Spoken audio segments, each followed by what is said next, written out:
Welcoming speech by His Excellency Desra Percaya, Ambassador of the Republic of Indonesia to the UK, Ireland and International Maritime Organization.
welcoming speech by His Excellency Desra Percaya, Ambassador of the Republic of Indonesia to the UK, Ireland, and International Maritime Organization.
Should I start?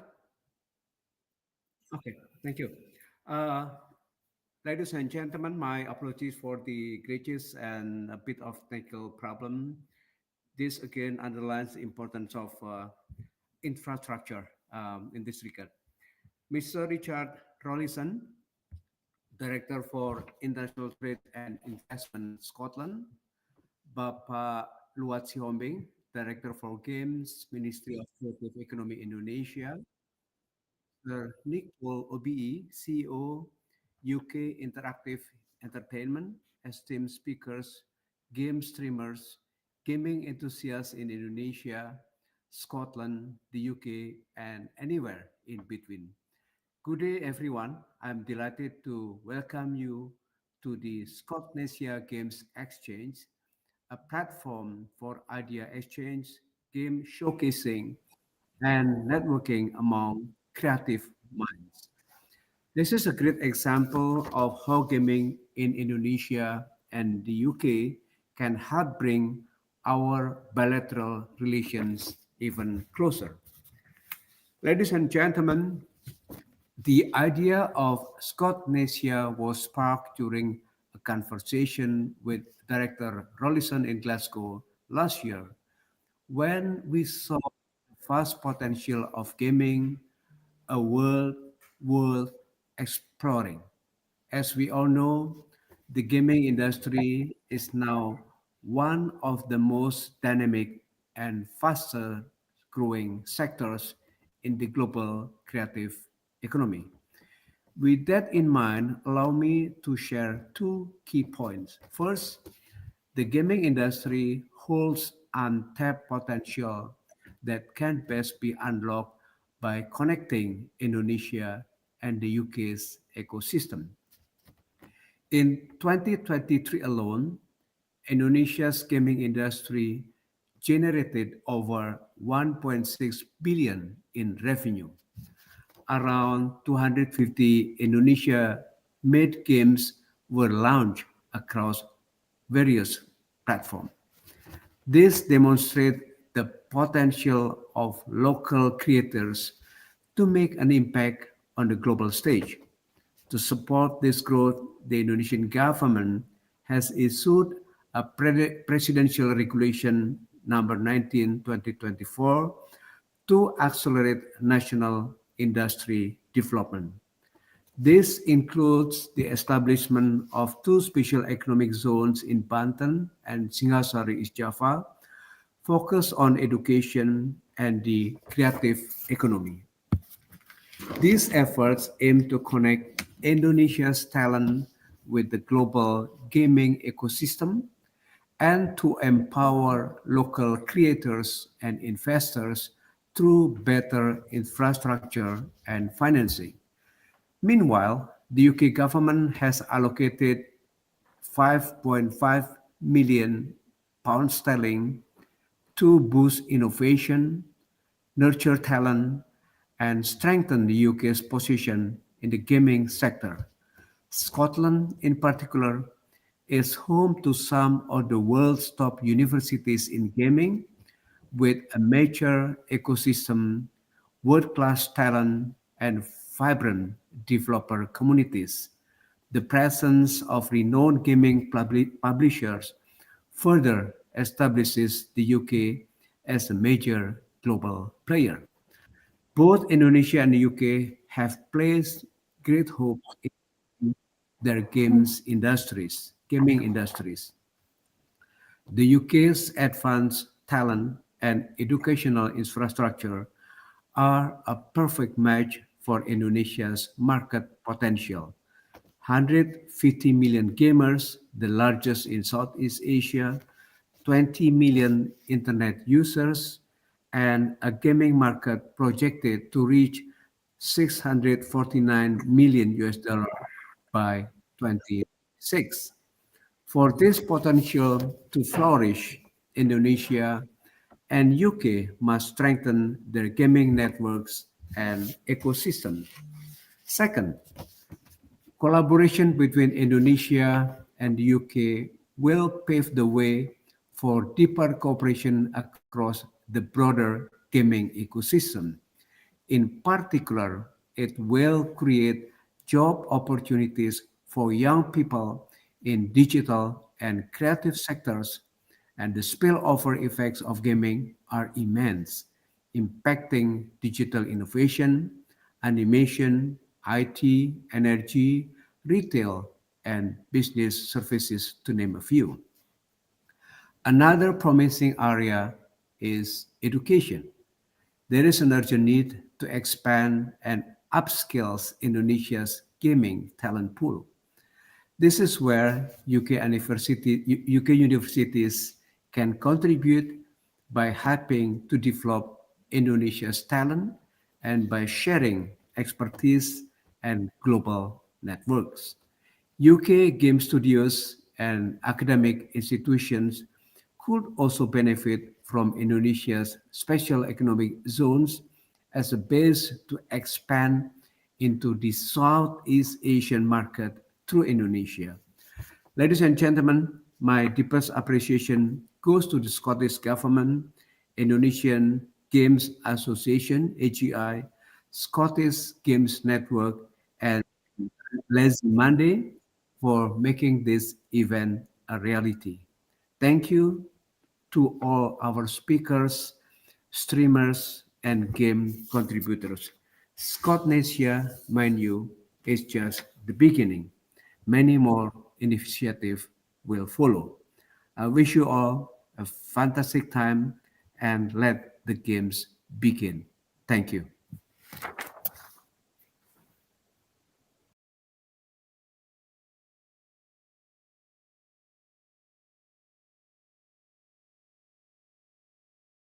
Welcoming Speech by Richard Rollison, Director of International Trade and Investment, Scottish Government.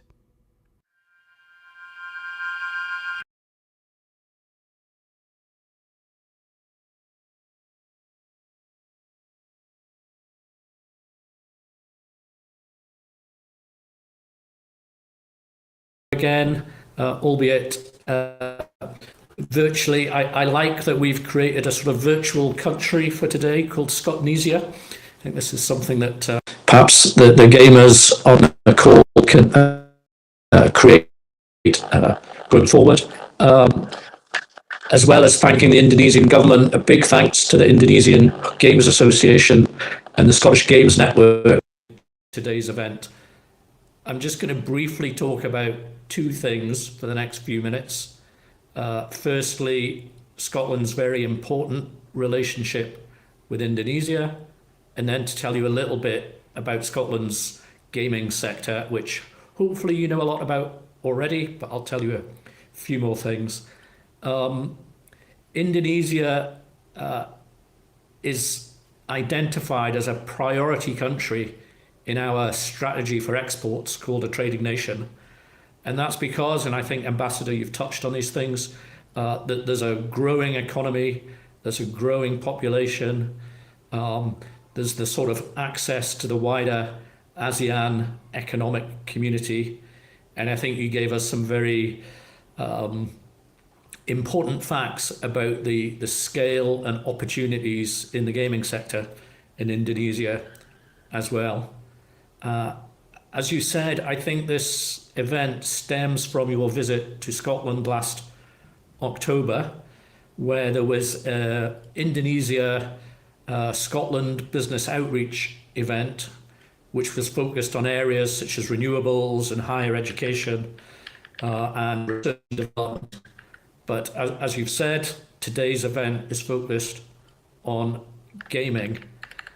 I seem to remember, Ambassador, when we met in October, we perhaps spent too much time talking about football in the northeast of England, but we did also talk about economic things. And out of that conversation, with the help of your colleagues, and particularly with the help of Brian Baglow, who's on the call, this event materialized. And it's really sort of reassuring. Quite often, people have an idea when they meet, and it sort of disappears and doesn't happen. But it's great that this event is happening today. I also want to give a shout out to our trade and investment envoy, Ainsley Mann, in Indonesia, who some of you may know, but Ainsley has been critical to kind of supporting our relationship with Indonesia over the last 5 or 10 years. And as well as that event last October, I think, Ambassador, you were back with some of your ambassadorial colleagues from other ASEAN countries in November, looking at energy and food and drink and culture. And then in April this year, our Cabinet Secretary for Constitution, External Affairs and Culture, Angus Robertson, met with you at the University of Edinburgh Business School, and there was an Asia-Scotland event about Scottish-Indonesian relations. So I think all of that shows the importance of that relationship and the strong platform we're trying to build together across a wide range of both cultural and economic sectors, of which gaming is a really important one. Some of you will hopefully know that Scotland's got a long and deep history in the gaming sector and is a global leader in game development. Dundee, I hope you know, is the birthplace of things like Lemmings and Grand Theft Auto. And today, studios like 4J Studios, which develops Minecraft for consoles, and Rockstar North in Edinburgh, which is still at the forefront of the GTA franchise, are really leading the way for Scotland and the world. That's really been underpinned by world-class education in gaming, and in particular, the strengths and the developments at Abertay University in Dundee, which was the first in the world to offer a dedicated degree in games, and it continues to lead globally. So it's recently been ranked by the Princeton Review as the top international school for games design in Europe and among the top 10 worldwide. So with that support and the great ecosystem we've got here, Scottish developers are increasingly active on the international stage. We recently supported, through our kind of wider startup entrepreneurship tech scaler program, 10 game studios to go and work in Japan for a month at something called Tokyo Tunnel, where they were working with Sega. And that was part of our wider activity around the Osaka Expo in Japan, where the minister and a number of developers and games companies were out showcasing for Scotland earlier this year. So events like this are great as a kind of reminder both of the potential of the games industry for both our countries and of our ability both to tell stories and to think about the mutual benefits, which you touched on, Ambassador, which we may be able to achieve better by working together than by working alone.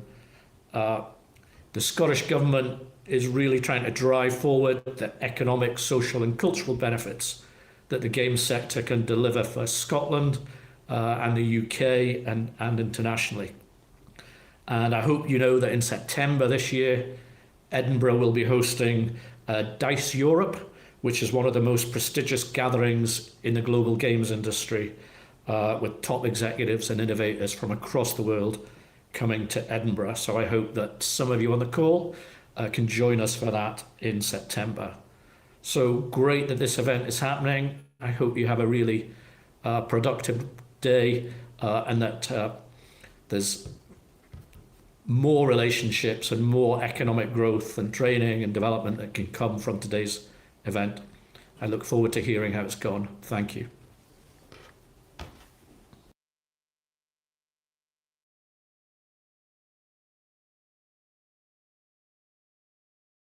Coming up next, unlocking growth, the game industry as a catalyst for creative economies.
Perfect.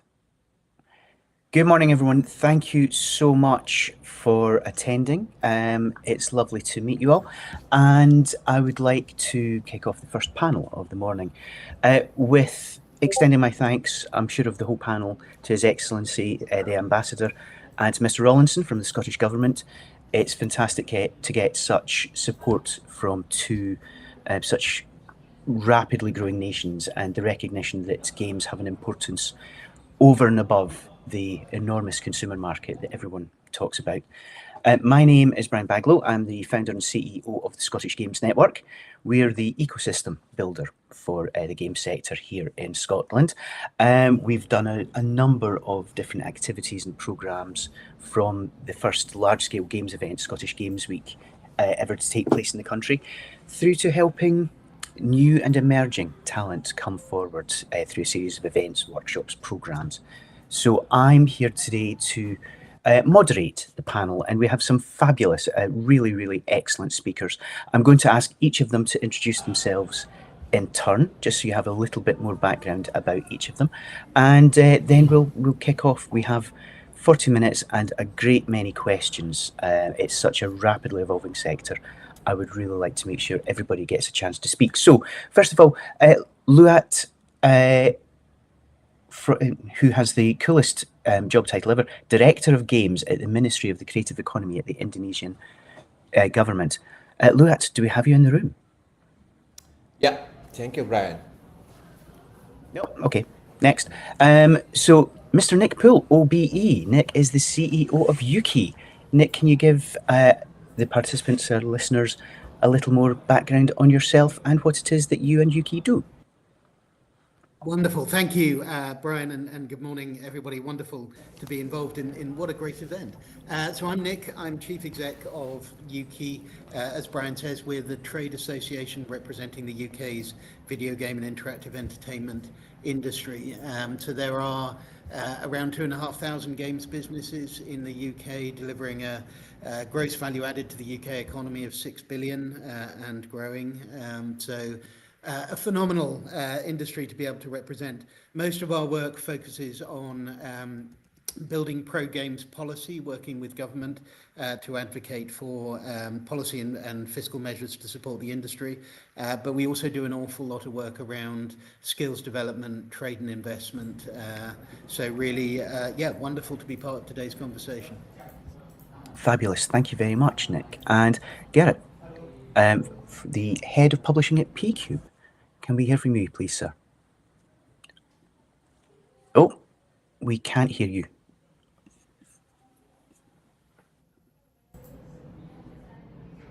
Sadly not.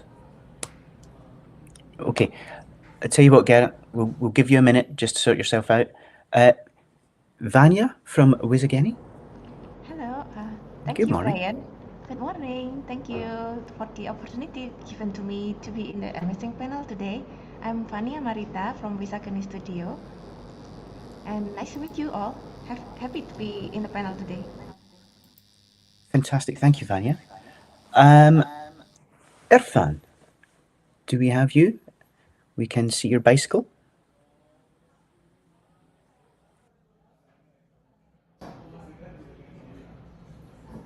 No, not so much.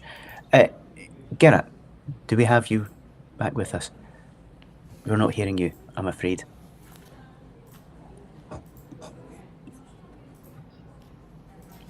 Oh, that sounded like... Hello, everyone. Hello, mystery voice. Hello? Who was speaking? Hello. Hello, Irfan, is that you? I think I think my microphone doesn't work. I'm sorry, guys. Your microphone's perfect. We can hear you loud and clear.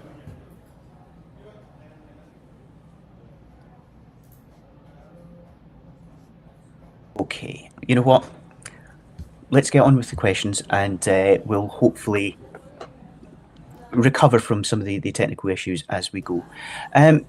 So first things first, as His Excellency and Mr. Rawlinson from the Scottish Government said, the games sector is at an inflection point. It's a paradigm change. We're at the point where the consumer games market, as big as it is no longer, if you'll forgive me, the only game in town. Games, tools and technology are now being used across a huge range of ways. The spillover tech, the education sectors, and the opportunities to go beyond that consumer market in different ways and use it in different contexts is huge and growing. And as we heard, Indonesia recently introduced Presidential Regulation number 19 in 2024 to accelerate the games industry, which mirrors a lot of work being done here in Scotland. I'm working with the Scottish Government on a similar piece of hopefully legislation, really to sort of recontextualise and change the way that games are understood and supported. So I guess at this particular point in time, what are the biggest opportunities that the industry presents not just for the consumer market, but for the wider economy, as well as perhaps the creative and social impact. Nick, can I come to you first, please? Yeah, I mean, it's the question. As you say, we're making a transition from one state to another. And if I've learned one thing about the games industry, it's that just when you think you know what it is, it becomes something else, or it's in the process of becoming something else. I think we're working in the early days of the birth of a new medium, and that medium is going eventually to be as broad as film and as broad as literature, as broad as the other creative arts. And you know, we've known that industry in one mode growing up over the last 30, 40 years. It's about to become something much broader. And so, you know, as much as we've known it as an economic powerhouse, we think that we're only just beginning to explore the social value of interacting through games, the cultural power of expression in games, the well-being and medical impacts of time spent with people playing games, and the educational benefits of learning through play in games. So I think it falls to our generation to be excited about the art of the possible and where this is going next, but not to be too attached to where we've come from that we can't see the possibilities of where we're going. Fantastic point, Nick. Thank you very much indeed. Garen, do we no, maybe hand signals or interpretive dance could be a possibility, but Vanya, can I come to you? Where do you see the opportunities lying for companies such as Wisageni? Okay, thank you, Brian, for the question. So, for Wisageni, in my opinion, currently Indonesian made games have a great potential, and working with the Scottish and like a publisher from worldwide is giving us more visibility and more opportunity to expand our market. So I think that's from me for now. Mhm. Yeah, thank you for the question. No problem. Luat, now I can't see you, but I'm assured that you are in the room. Can we hear from you, Yeah, sir? yes, Brian. Nope, not coming through. So we'll try Irfan. Hello, everyone. Hello, Irfan. We can hear you. You're coming through loud and clear. Okay, thank you so much. Yeah, sorry for the technical issue. Yeah, what was the question? Sorry. It's what are the biggest opportunities? Where do we see things opening up in the games world? We've been through a turbulent few months as a sector, as an industry, but where are the opportunities opening up, and what's going to change across 2025, 26, and maybe beyond? All right, thank you, Brian. So yeah, based in Bali actually, and we are from Selo Games. We see this huge opportunity to share our rich culture, mythology, and folklore through video games. I feel like there are so many untold story, unique art style, and tradition that we believe this can help our games become unique while also introducing to players the beauty of local culture. I think that's the biggest opportunity when I see the video game industry. Yeah. Perfect. That makes sense. That makes a huge amount of sense. And yes, I think this is one of the key challenges that Nick mentioned, which is that we can sometimes be so inward looking that we see the consumer games market as the be all and end all of the games ecosystem. But that ecosystem approach does help us see things. To that end, you know, the work that's being done in Indonesia right now through Presidential Regulation Number 19. Luat, can we hopefully hear from you? What was the reason behind bringing in the policy, and how does it help and directly support Indonesia's game sector?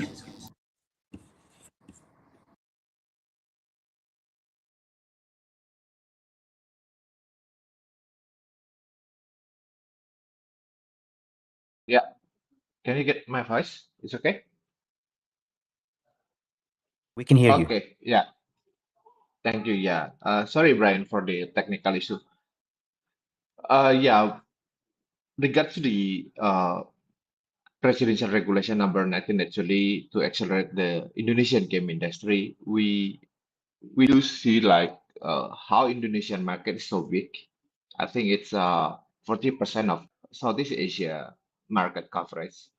So we we develop a structure regulation to give direction among the ministries, among the local governments, actually, how they can develop program and policies to support from the fundamental of the gaming industry, from the talent up to the how the industry uh, going to commercialization, also to promote to broader market, actually, not only in Indonesia I but also in fear the global. we've lost you, Luat. Yeah, sorry. Hoping you're going to come back, but if not, okay. We'll hopefully hear more from you and get you back later on. Nick, to follow up with your previous comment, the UK government's very recently really changed the way that it supports video games and the understanding of games. Can you talk a little bit for our Indonesian colleagues about the changes that we're seeing in the UK at a government level, and what shifts in policy are there now to do more to support the games ecosystem? Definitely. Thanks, Brian. And it was really, really brilliant to hear the ambassador at the top of this session and sort of his vision for games, because I often think one of the best things government can do is believe in games and understand the kind of scope and impact of what we're doing. And also from Mr. Rollison, kind of reiterating that point about the breadth of what we're doing. So here in the UK, we've just had a great note of support from government. We've been identified as video games as a frontier industry. So that's one of the industries with the biggest growth potential in the UK in the government's industrial strategy. They've set out a specific package of support for the creative industries and for games as a key pillar of the creative industries. So some of the measures that are being put in place now, really, really exciting. New investment into the UK Games Fund. That's a fund which provides early stage prototyping and startup support to indie studios, small and medium enterprises here in the UK. We've seen increased investment in the London Games Festival, which is a showcase of UK games building connections with the wider world. We've seen commitments around growing the export capability of video games in the UK, which is why bilateral conversations like these are so important to start to build bridges. We've also been asked to develop a skills strategy for the games industry to say how are we going to nurture future generations of games talent that are going to really drive growth in the industry. I think we're really excited about the growth narrative. These are very challenging times, as you said, Brian, for the industry. We need to see more hits coming from the UK. That's obviously clear, and we'd love to work together with colleagues in Indonesia to make that happen. So we're looking at how do we enable more indies to scale? How do we enable more companies to go to market with their games? And then how do we make sure we continue to be an attractive destination for global developers and publishers? So it's a big agenda, but it's a big note of support from our government. And we're really glad to be helping to make that happen. Fabulous. Thank you, Nick. And some great points in there. I'm going to come back to the scale agenda shortly. Geraint, I hear that we might be able to hear from you. We can't. I'm so sorry. It's not just me, is it? Nick, can you hear? No. Vanya? No. Okay. So, Irfan and Vanya, I would like to come back to you. Have you noticed any changes since the Since the presidential regulation came in, have you noticed a shift in understanding and support on the ground in Indonesia as active games studios?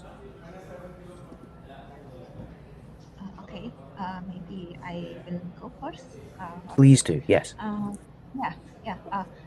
Since the presidential games, actually, we still like in the transition phase. So because the election is just like finished last year, and but I believe it's a shape of a commitment from the government, Indonesian government, to bring a game development industry from Indonesia to worldwide. So for now, I've seen like many support from aircraft, like from Pak Luat or from like we have like a big event like IGTX in Indonesia that the government is already working with the AGI, like the association so far. So I believe that in the future, they will try to working more and push the game industry through the presidential, the new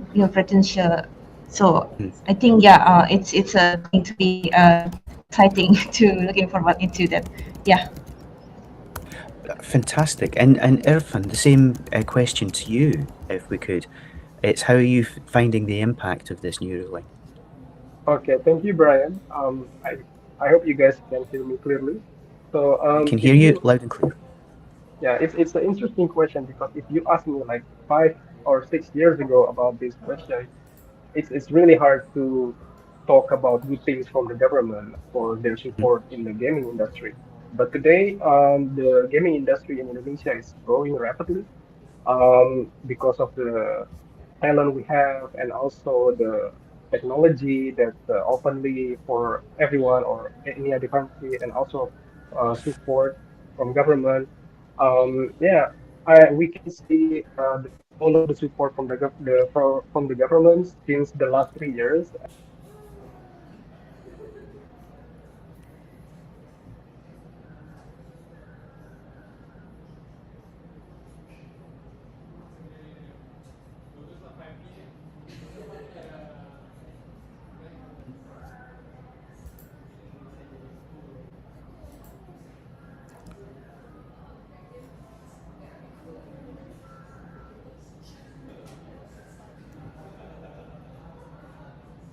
Fantastic. Thank you both very much indeed. And when it comes to sort of really practical stuff in terms of funding, in terms of on the ground support, has the new ruling impacted how you carry out your day-to-day work? Is it enabling you to build new intellectual property or reach out? You know, obviously we're in the middle of a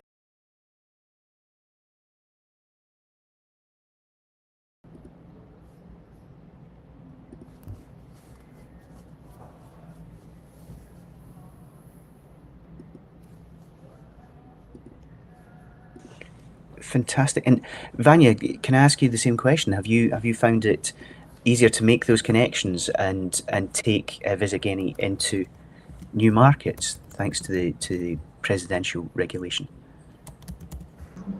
For now, I think for us, as developer, currently we are working with the PQube, the company where Kerens work to publish our game.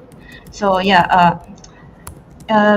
think that by the new presidential, we hope that we can work with more global partnership to help us reach broader market and handle some distribution or maybe having more partner with from like UK, of course.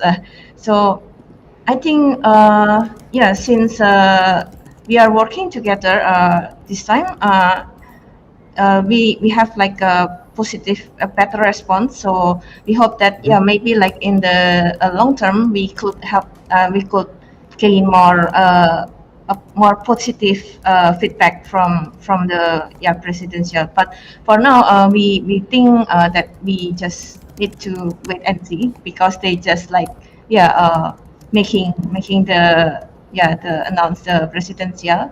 So I think we cannot say that much for at this point. But still we think that it's a very good starting that Indonesia is starting to going more global on this. Fantastic, thank you so much. And Luet, I would like to come back to the way that the new regulation was created and implemented. Can you talk a little about the thinking, the reasoning behind it, and how it came into be? Okay, yeah, thank you, Brian. So, it started like to see how the market in Indonesia is being cover 40% of Southeast Asia market, right? So, we see this is a very big potential for us to support the developers that they can also tap into the local market with their products, and also we see that all the portfolios of the developers they have been success in global market. Some our developers has a good market in global. So we see the talent also. We have a, a big producing talent from the universities in some provinces. So we structure the all the potential, all the resources actually to being a big policies that a direction from the president to all the ministries to all the local governments. That's how the presidential decree actually we develop. So we hope that by this presidential decree actually the direction very clear how we support in the development of talent, the development of the entrepreneur, and also how to connect the business and how also to provide the captive market to the developers, and also how to attract investment to Indonesia. So I'm all of the afraid we pillars seem actually. to have lost your audio, Luat. Is Oh, everyone yeah. else in the same boat?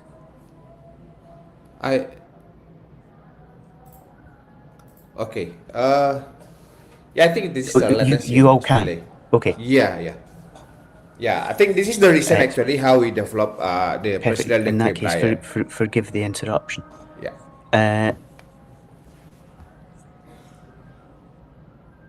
Okay. We're going to.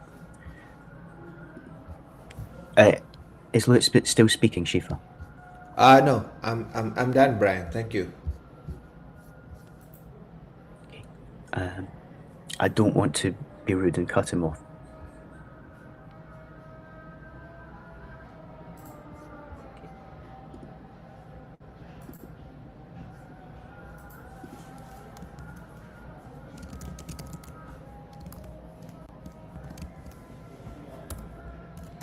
Perfect. Okay.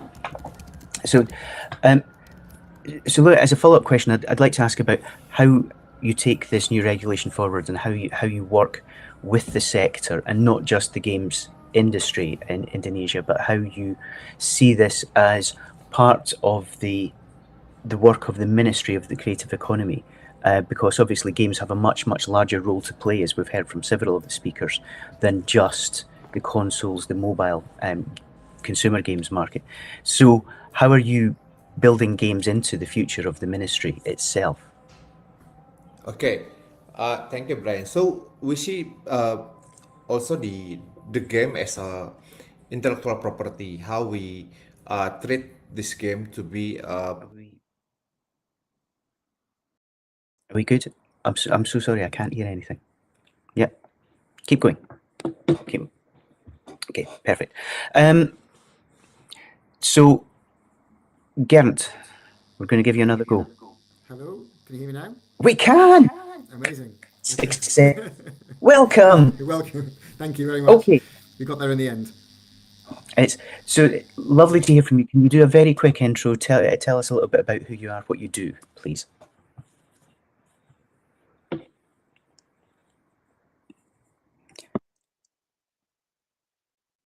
And your audio seems to have gone again. Can you hear me now? Yes. There you go. So we're a global publisher. We're probably best known, I think, for publishing in particular games right the way across Asia, in terms of finding content from Asia and localizing them for Western markets, and then obviously publishing indies worldwide. So we have, I guess, unique experience, I think, in working with developers right the way across Asia. Fantastic. And so I'm going to do a couple of very quick summaries of the previous questions. So how are you seeing the opportunities shaping up for the game sector, given particularly challenging, volatile nature of the last couple of years? Where do you see the market going? Sorry, in terms of sorry, because I missed a little bit from earlier on from the discussion. In terms of the opportunities afforded by kind of government agencies, in terms of our outreach, you mean? No, purely in general. It's like, where do you see the market going? As Nick said at the top of the call, we have many new directions to explore. Are PQube still sort of focusing down? Are you broadening your approach? Or how are you addressing the next several years? I think fundamentally, we obviously look at opportunities across everything. I mean, we are primarily a PC and console premium product publisher ultimately. So we are always looking at new platforms, of course, and the opportunities afforded by those.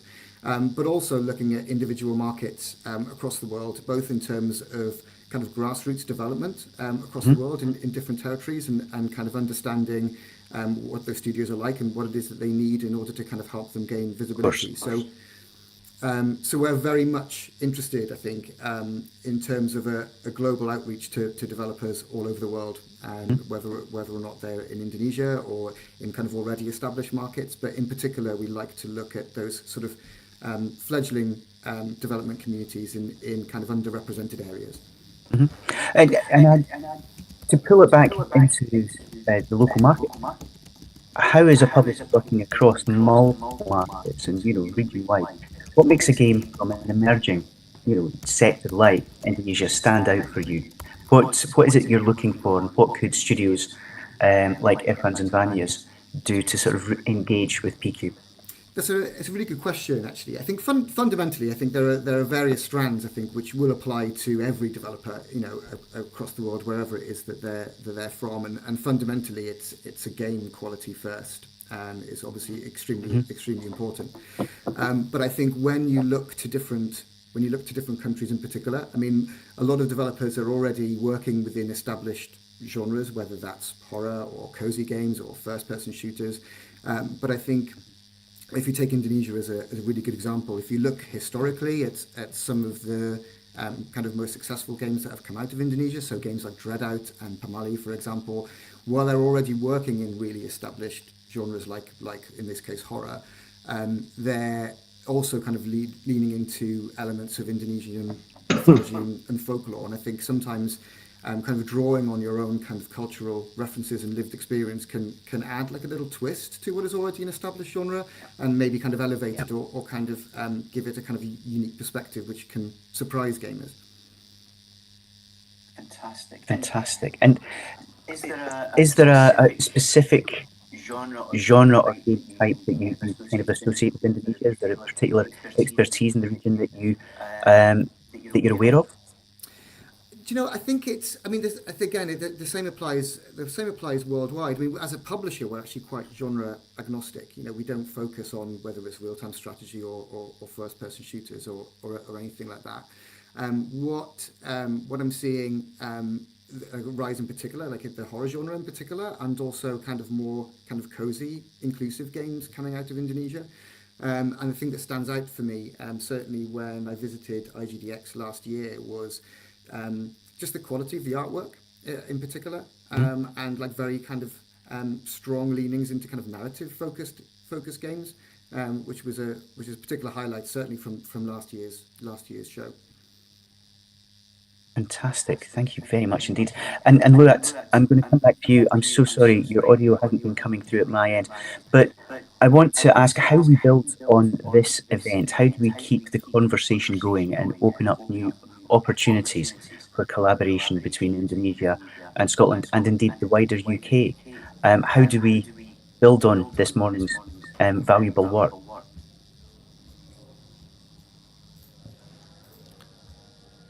Yeah, pardon me, Brian. Sorry, I cannot hear it clearly.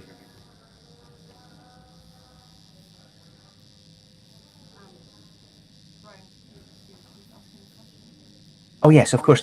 Sorry, I was asking, how could we build upon this morning's event and find new opportunities to collaborate between our countries, between Indonesia and Scotland and the wider UK, and take this forward across events in both countries and to support each other.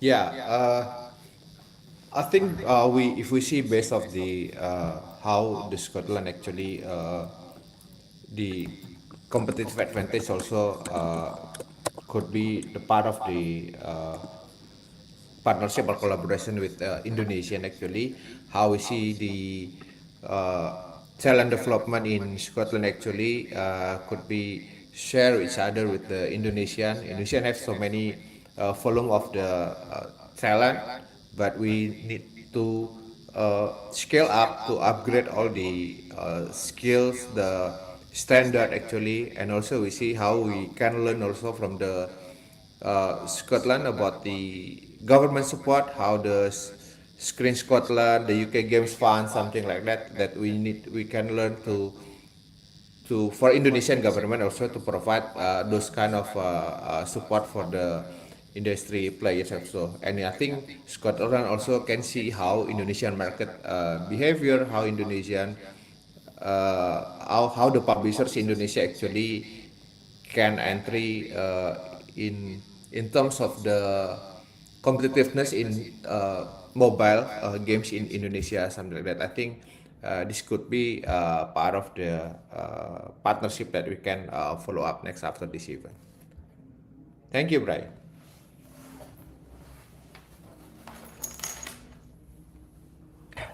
Fantastic. Thank you very much indeed, Luat.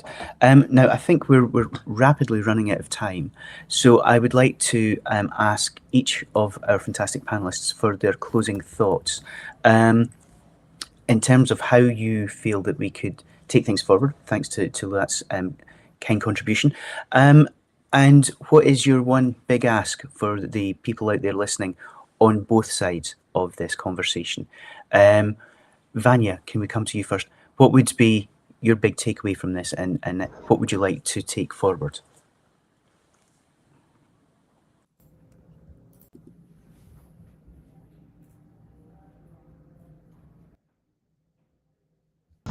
Thank you, Brian. So yeah, maybe I also would like to agree and highlight what Mr. Ruat said, that yeah, Indonesian dev in general is by working with between Indonesian and Scottish or UK, we can in general we can upgrade the standard, and also we can also open a new opportunity, let's say in maybe in our case it's we still cannot maybe some of localization or some because we have some cultural differences, right? That might be our strength, but also might be some a weakness, because we need to know how to introduce our culture that is good to be presented in global, and also about some maybe marketing or distribution in a game is not only even though that game is a digital product, but there's also a physical copy need to be distributed. It's a kind of not possible in Indonesia. We are looking forward to that, but for now working with another partner from UK or other country is a very good opportunity for Indonesian game developers. So I think it's a good for between the countries to working together. I will be very happy to see more partnership between both countries, either from the both developer or the publisher. Fantastic. Thank you so much, Vanya. Irfan, I'm going to come to you, if I may. Hi, Brian. Thank you. I think it's a really exciting collaboration. I believe that video game is just a media to learn each other trend and culture. Myself is a fan of Scottish culture. My favorite movie is called Brave. It's a movie based on Scottish culture, and I think you guys have a very beautiful culture, and I want to learn more about it. And yeah, we can learn from each other, and maybe we can work together and yeah, grow together, especially in the video game industry. Thank you.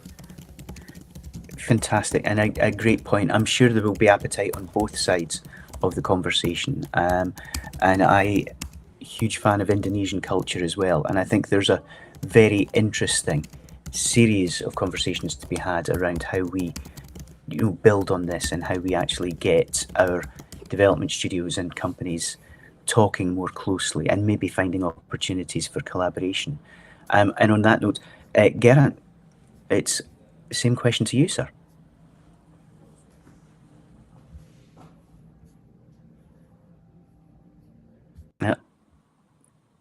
I fear we've lost your audio again.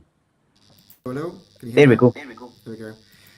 I would like to stress on both sides really the importance of physical human interaction in dealings. I know that UKIE in particular, and I know the Indonesian Game Association have made great strides in organising travel and hotels and things for developers to meet with publishers.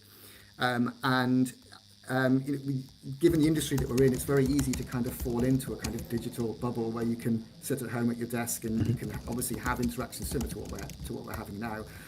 But I would urge people to take those opportunities that are provided by each country to meet in person. A little while ago, we did some kind of internal research across a lot of the titles that we work on, and we've published close to 100 titles at this point. And what we looked at was the genesis of those projects. How did they actually kind of come to fruition? And ultimately, 83% of all of the games that we have published have come from that initial physical meeting and physical interaction. So I would urge developers and partners on both sides to try and meet in person wherever the opportunity affords. Absolutely. A call to action. The next time we do this, we'll all be in Indonesia, Jakarta. Who's in? Nick, I'm going to come to you as our penultimate speaker. So I wanted to make the same point as Geraint, but he's just made it much more eloquently than I would, so thank you for that. I'd probably veer away from the worlds of policy then and say what makes hit games? What makes hit games is surprising and delighting players with something they've never seen before, and I think the mixing of cultures and narratives and stories and art styles, everything we've heard here. There is a real risk of creative stagnation in the industry, that we just keep making the same games that have worked before. And I think if we can build creative and collaborative bridges between the UK and Indonesia, we stand a much better chance of making brilliant new games that surprise and delight the player. Fantastic. Yes. A call for international collaboration is always a good thing. And Shifa, do we still have Luat in the room?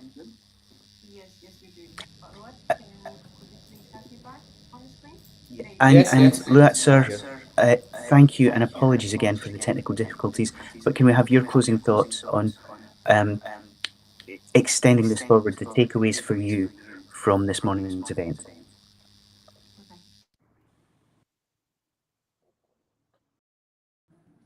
Hello, pardon me.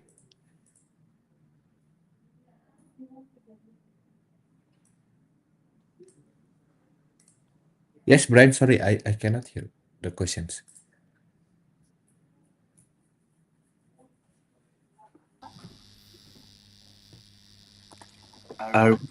Sorry, Aishiba, are we done? Not yet, please.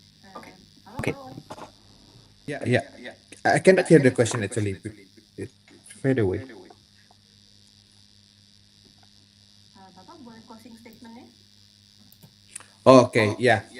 I think I would like to thank to His Excellency, to the Ambassador, and also to from the Scotland government, also from the UK industry players, for all the organization actually who involved in this event. Actually, this is a very a good event for us, that we can connect each other between those two countries, industry players, and also the government. I hope that this event could be continued every year, and we can also do to escalate this more to have many good potential actually between those both parties actually to have a good relation in development of the game industry in both sides actually. So yeah, thank you for all.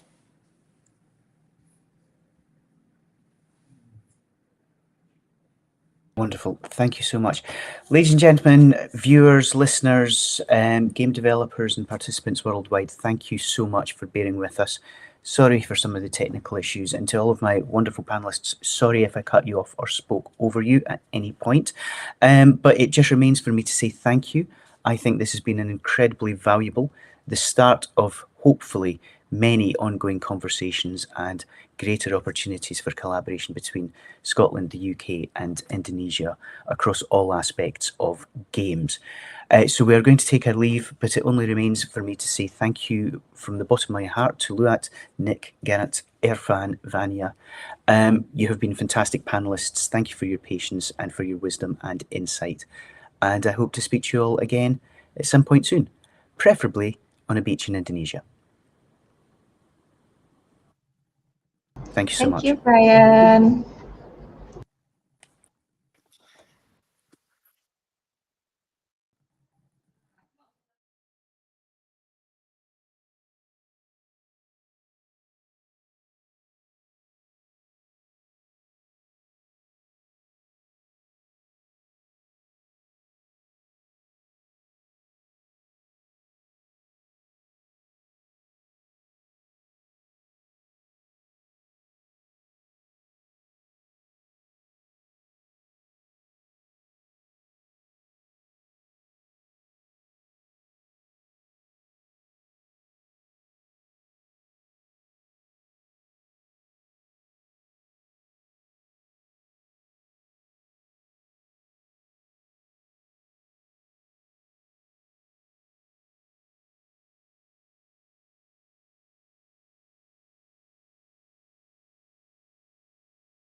Coming up next, Co-op Mode, International Education Partnership in Game Development.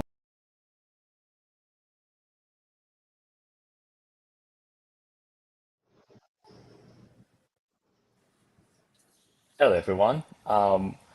Welcome to the second panel of this Scotnesia event. My name is Cipto. I'm from the Indonesia Game Association, and I will be the moderator for this panel. First of all, welcome to all game enthusiasts, industry practitioners, and everyone from the UK, Indonesia, or anywhere in between. And of course, to our great panelists for today. There are 5 of them. Let me introduce them one by one. First of all, there is Mr. Andre Chawanda from the Deputy Dean of the School of Computer Science from BINUS University. Andre. Okay. Hello. Hey everyone, my name is Andre Chonda. All right. So the second one is Mr. Ryan Loke from the Head of Center of Excellence in Computer Games Education from Abertay University. Hi, Ryan. How you doing? Hi, how you doing? You okay? Awesome. Next up, Joel from the co-founder of ScotCreate. Hi, Joel. Hi, pleasure to be here. Thanks for being here. Next up, Stephen Roast from CodeBase as the Executive Vice Chairman. Hi, Stephen. Hi, Cipto. Thanks so much for the invitation. Huge honor to be here. Awesome. And last but not least, Mrs. Dian Asmahani, Chief Marketing and Sales from the Sinarmas land. Hi, Dian. Hi, Pak Cipto. Pleasure to be here. Good evening here. Awesome. Here. Great to hear everyone's voices and faces as well. Considering the technical difficulties of the last session, it's great to hear everyone loud and clear now. All right, so let's get this started. So this topic will talk about the title is Co-op Mode, International Education Partnerships in Game Development. So of course, we're going to talk about cooperations in international education and of course in games. So as is always the case in tech and games, we know and we see a lot of changes in the video games industry right now. Especially right now, with all the new techs, all the new engines, AIs, developments here and there, and surely this has a lot of impact in how we must educate the next generation of game industry practitioners. So I'm going to start with a question for everyone, which is, where do you think the most exciting innovation in games education is happening right now? So maybe we can start with Stephen, maybe. Please go ahead, Stephen. So I think I'm the person. Sorry. Your voice is a bit robotic. So can you? Sorry. It was really fine back just before. So can you change? Can you unrobot your voice? Changed. I don't. It's still is.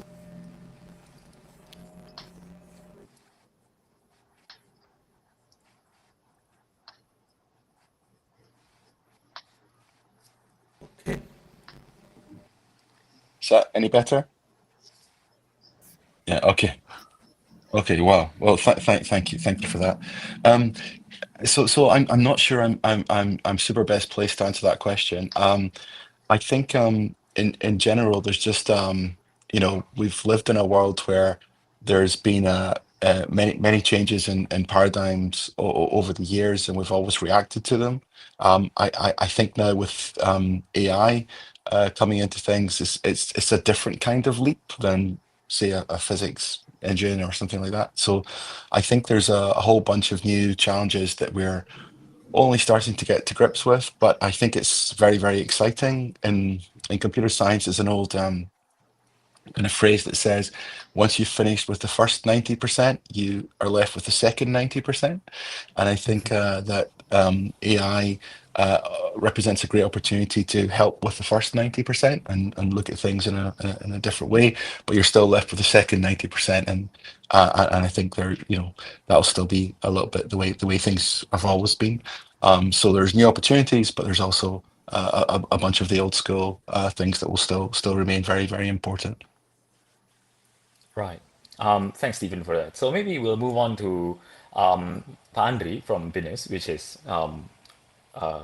surely have been teaching games to their students for quite a long time now. Where do you see is the innovation in games education is happening?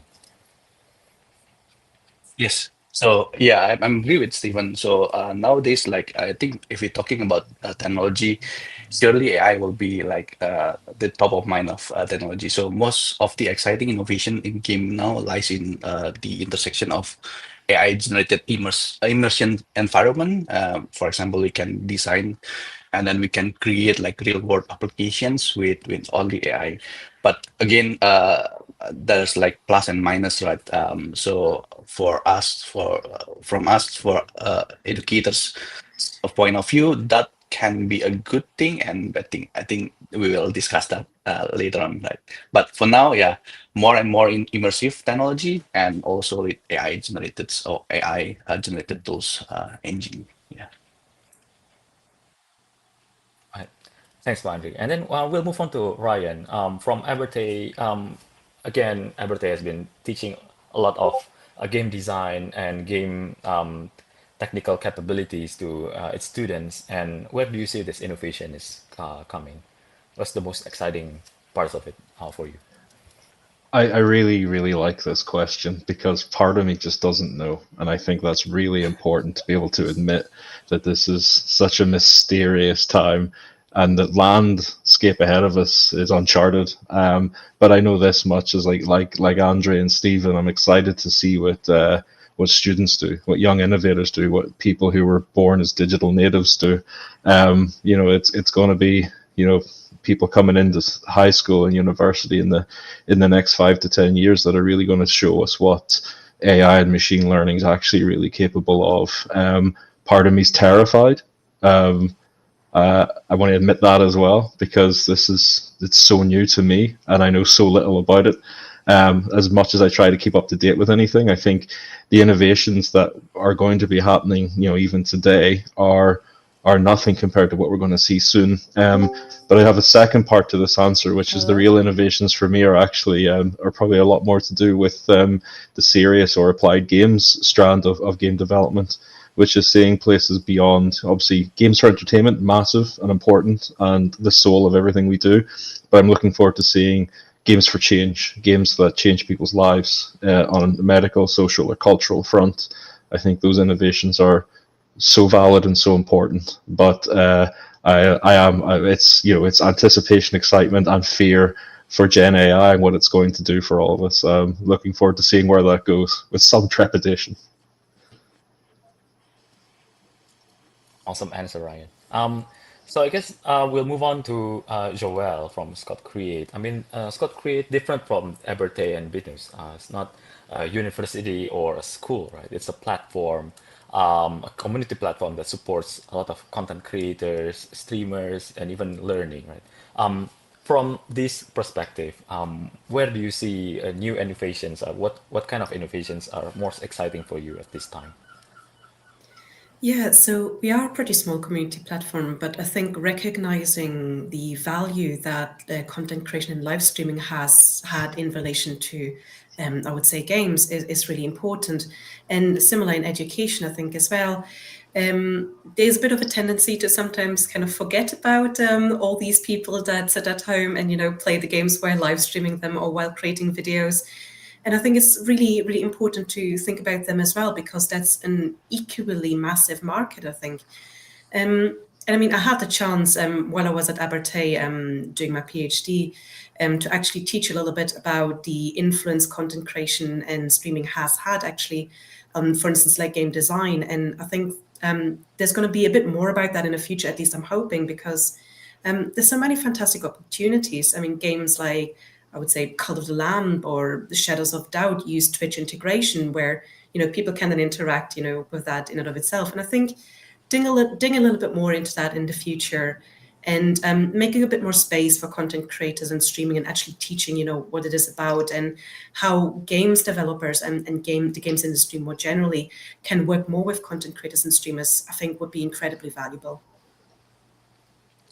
Thanks, Joel. And last but not least, again, Budian, from Sinarmas land, how do you see this innovation coming from the perspective of a land or property developer that has a special, I guess, special license for a special economic zone for universities and center of knowledge? How do you see this innovation? What's most exciting for you? Think I believe the most exciting innovation is happening in the intersection of education and ecosystem. I think because it's not just about the classroom, it's about the creating environments where students can learn, create, and maybe connect with industry in a real time. So for example, like in our SEC, because our focus sector is actually education and then tech and then creative, we have a 4 focus sectors in our spatial economic zone. But in these 3 like intersection sectors, for example, we are exploring how to bring together the universities, the game studios, and also the digital infrastructure or tech companies in one place. So maybe learning in the future becomes more immersive, more collaborative, and commercially relevant.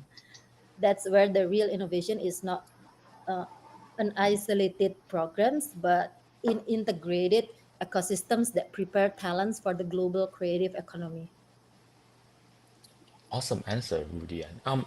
That kind of wants me to move on to the next question, which is you mentioned about like a single place where it becomes like a melting pot between different parts of the ecosystem of the game development, because as we know, it's just developers, as in the technical side of building games, but the games ecosystem is a wide one with a lot of intersections here and there.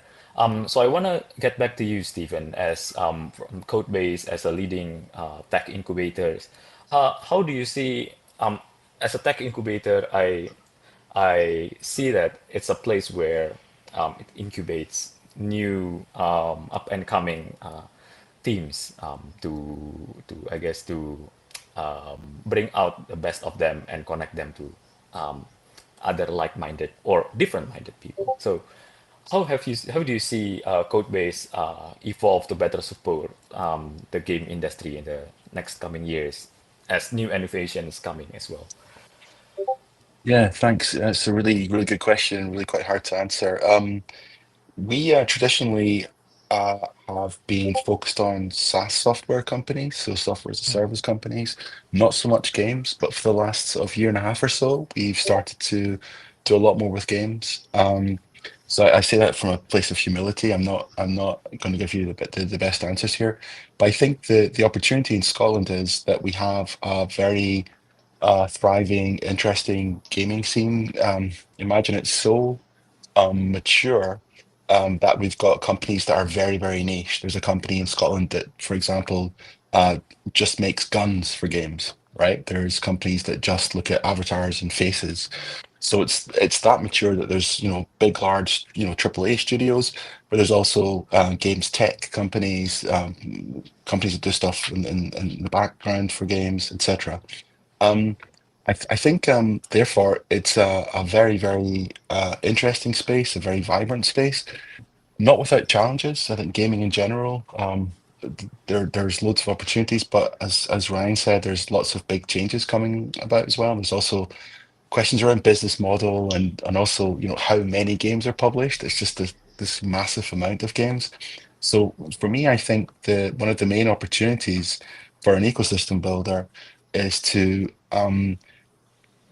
create community, create a bunch of meetups, events for people to congregate, come together to trade stories with each other, but also crucially to look at what they're doing within an international context. So at the opening remarks, it was mentioned that we took a bunch of gaming companies out to Japan earlier this year.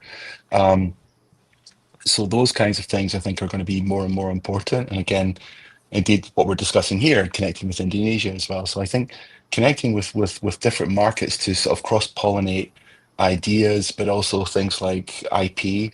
One of the things that struck me being in Japan was that almost nobody there knew that GTA, Grand Theft Auto, was made in Scotland, and that's, in a sense, that's like, Scotland could do a better job at communicating that, but it's also a very exciting, cool thing to imagine that a group of Scottish people build a game that most people think is made in Los Angeles or something like that, right? So there's a way of looking at IP, looking at narratives, totally new ways of telling stories amongst people who maybe don't live in the same country, but live, are active in the same communities, or they're all streamers, or focus on creating mini communities. So I think one of the great things about gaming is that it's always been at the kind of forefront of examining these things, connecting people beyond geography, and I think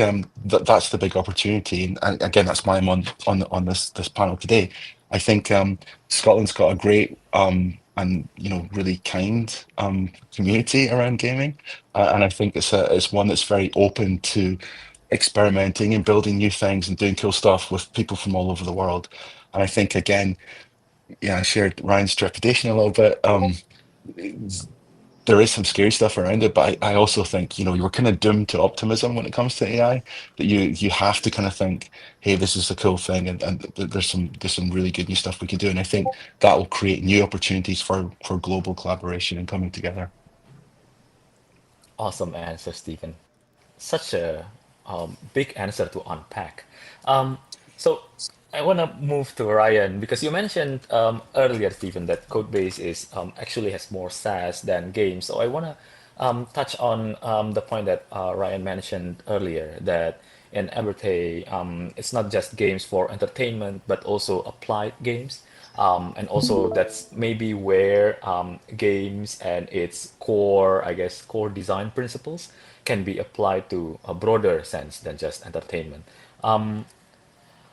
So in light of this new use of games and new technologies coming, how do you see education institutions like Abertay better prepare students for this ever-changing landscape? So I think I'm muted.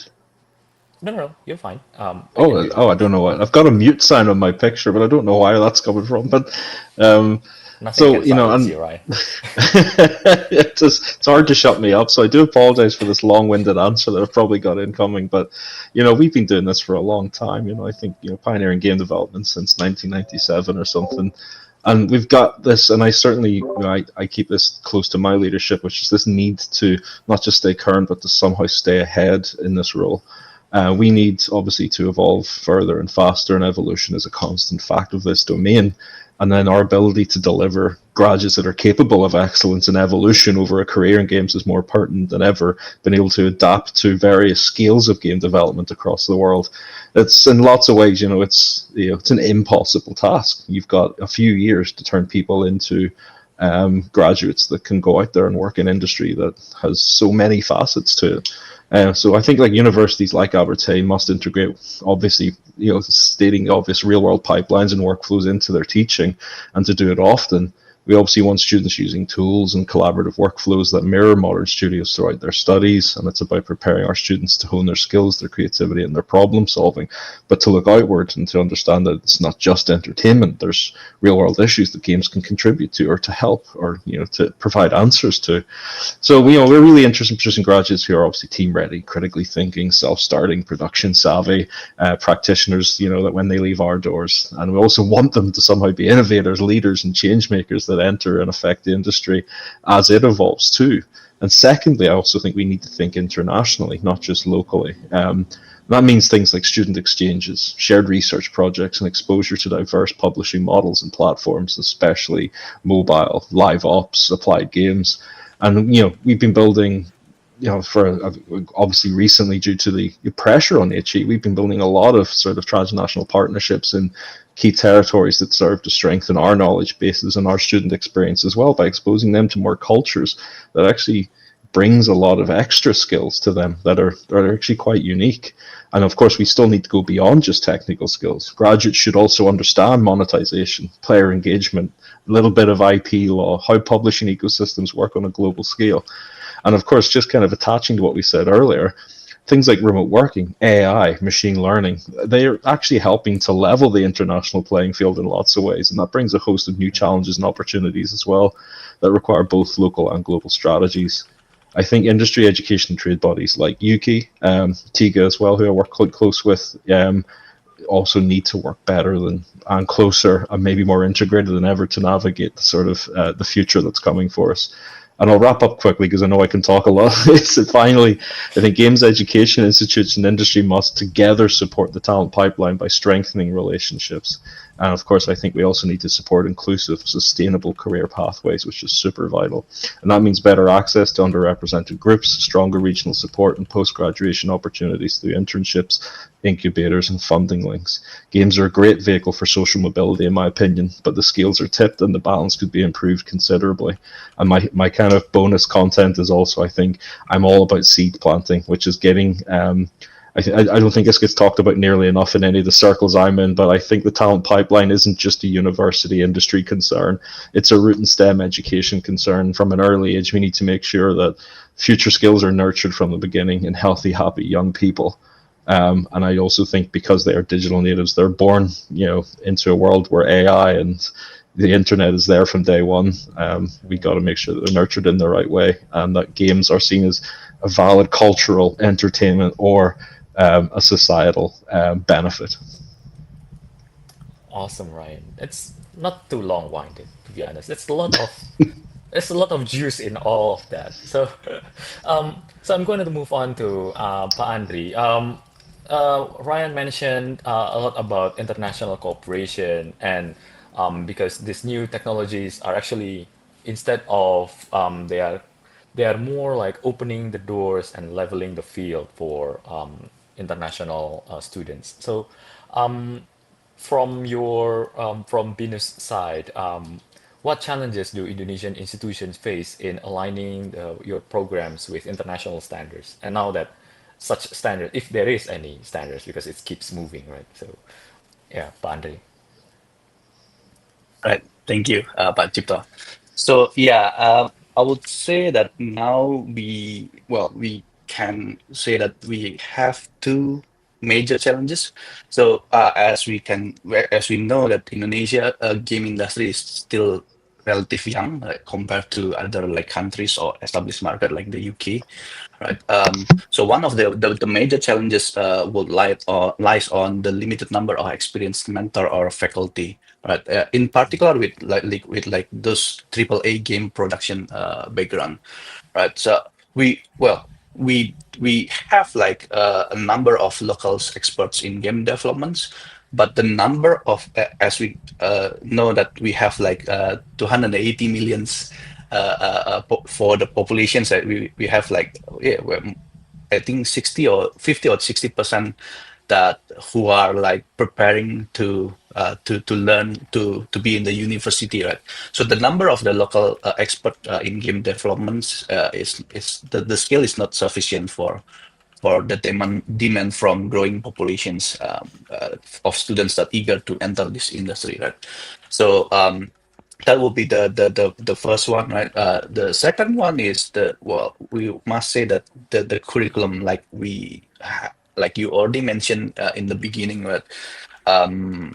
Technology change fast, right? So many in Indonesian university and vocational program in Indonesia struggle to keep their curriculums up to date with fast evolving game industry, right? In particular, like technology with game engines and etc. So that will cause like many graduates not learn the latest tools or the latest engines, or perhaps because we have like latest tools and engine, we have to learn new production methodology and etc. That top global studio use, right? Yeah, I think that's from my side there. Right, Pandey. I would like to follow this up a little bit more. Like, Yeah. there's considering the not enough mentors available and the amount of Yes. demand in Indonesia, which is great to hear, to be honest. Do you think should we in Indonesia send more students abroad or focus on building local talents or somewhere in between? Where do you see the balance? Right, that is really good questions. Right, so both ways, like sending student abroad and building like our talents locally, has their own merits, right? But I believe like a hybrid strategy will be most effective approach, right?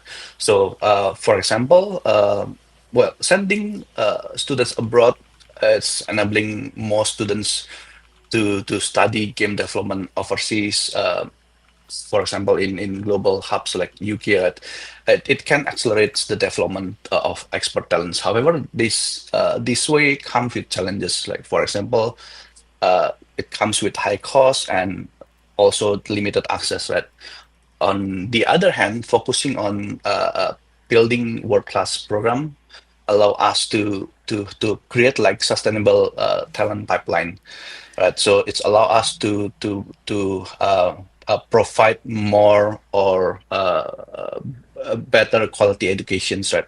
That can be tailored to like local culture, because like we have like our own local cultures, right?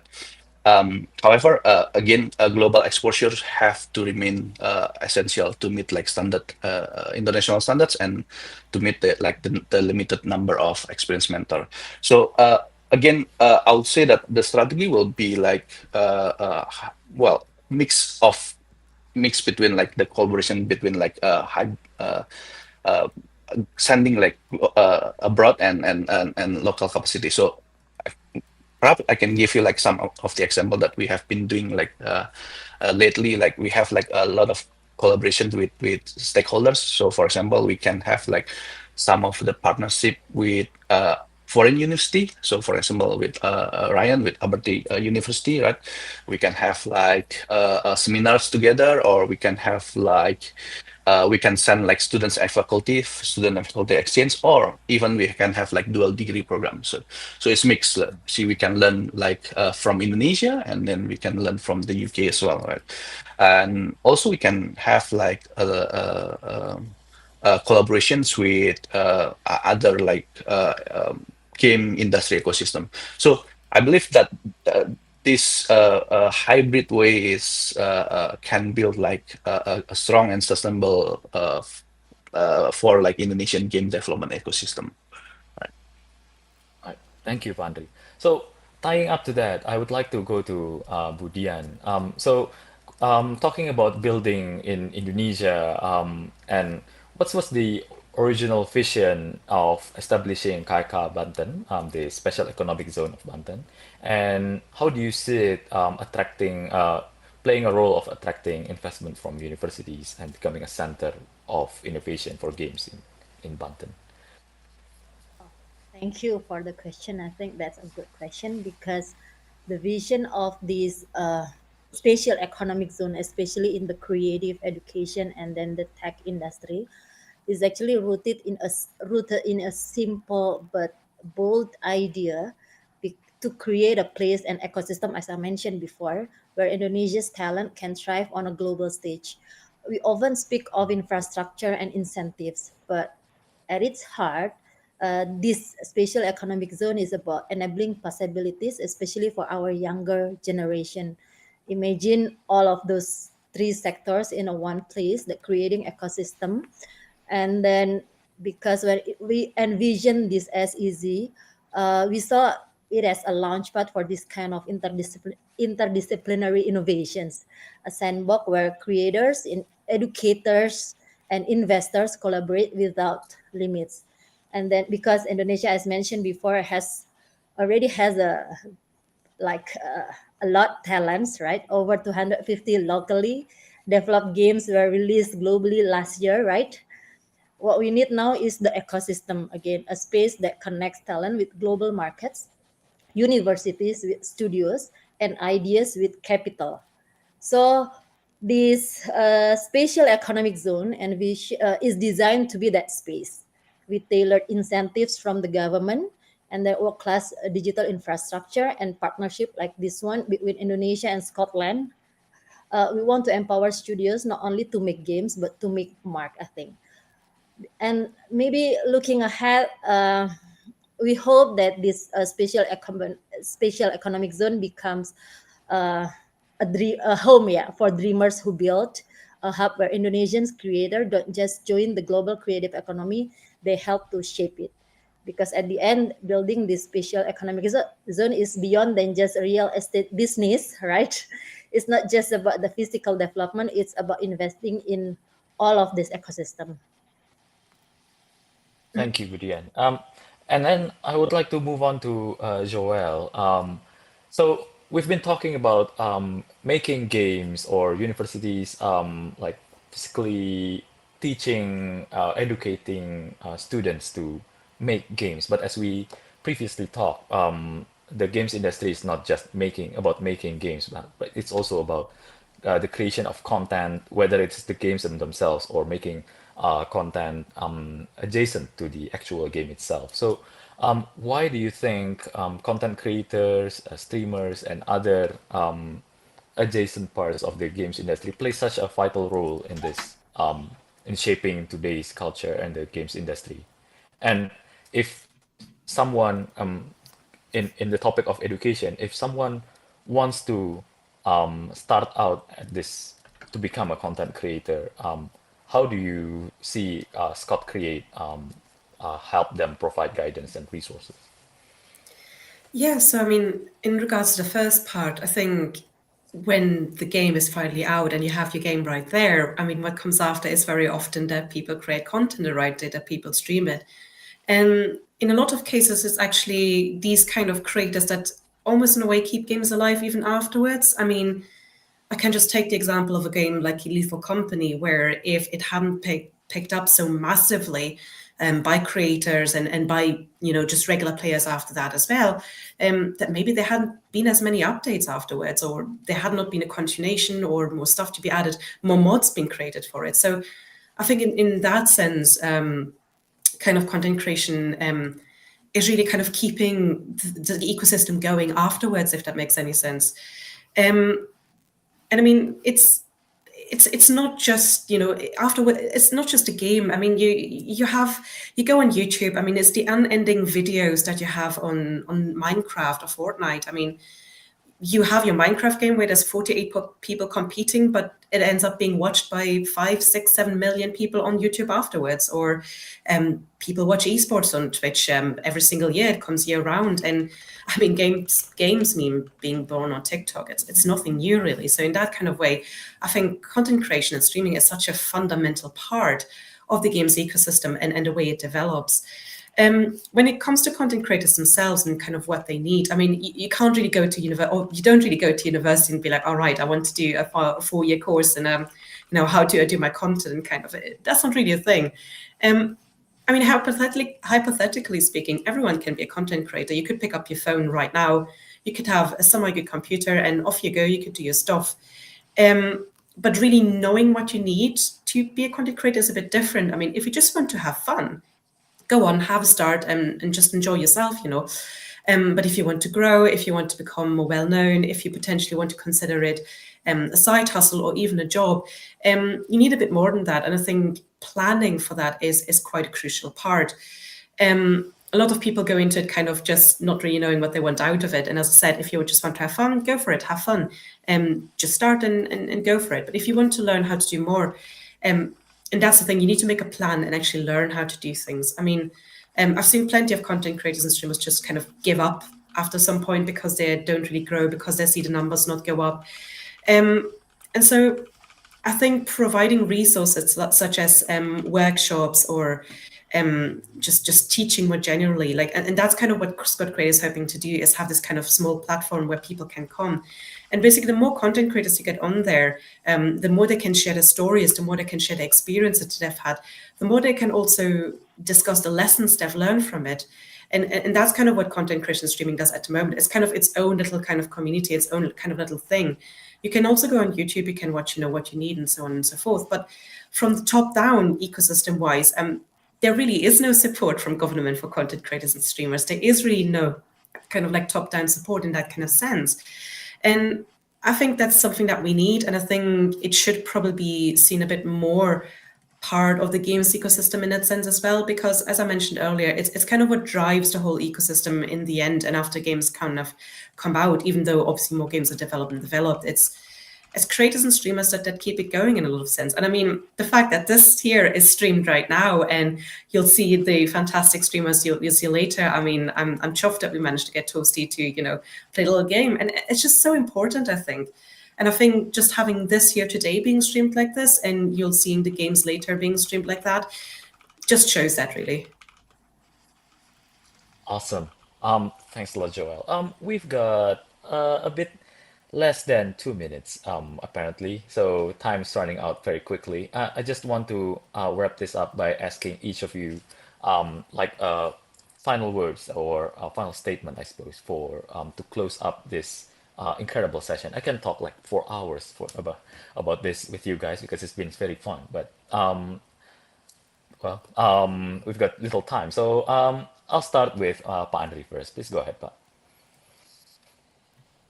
Thank you. So I believe like the co-op mode is the winning strategy, right? So let's collaborate, and by partnering across the border in education and industry, right? Indonesia can level up like its own game development talent and ensure that our game industry continues, right? And for Indonesia and Scotland, by having these strategic collaborations, we can expand our game development ecosystem and learn from each other. If we can use like game terms, collaboration is a cheat code to unlock our next level to success for both Indonesia and Scotland game industry and education system. Cheat codes, I love it. Ryan, please go ahead. I think just kind of on the same sentiment, we always achieve more together. And I think international collaborations are, the formula for the future, especially in such a digital industry, where anything can be done in this invisible country that we all share, the internet, it's so important. At Abertay, I'm trying my best to force as much change and evolution as possible, and we're always looking to partner with people, work with people, share knowledge, research. So if needed, feel free to reach out to us. Feel free to reach out to me via LinkedIn. Get in touch anytime. I'll be honest though, I'm on holiday for another week after this, so the answers might be a bit slow. Thank you for being here on your holiday, Ryan. Joel, any final statements?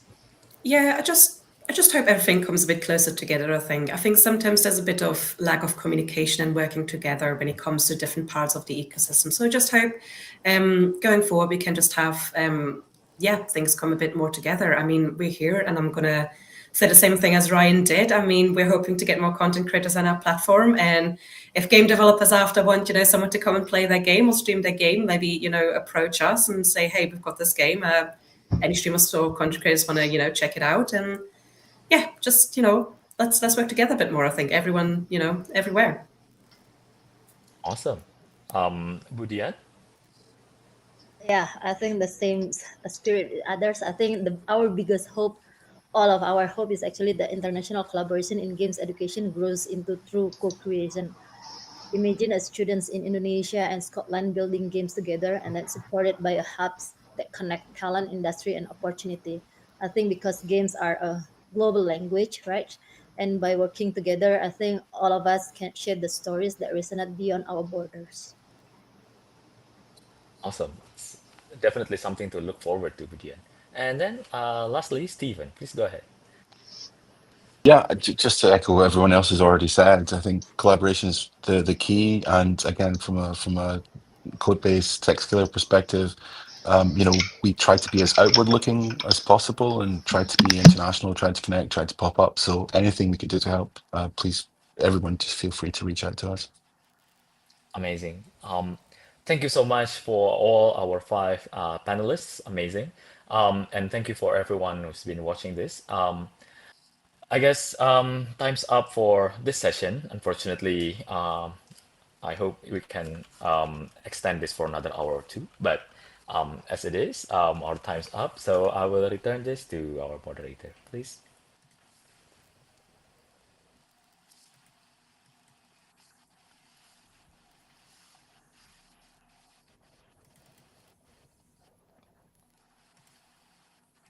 Coming up next, Co-op Mode, International Education Partnership in Game.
Hello, what's happening? I'm going to play The Grim Trials by Glory Jam. And Raka, you were part of making this game.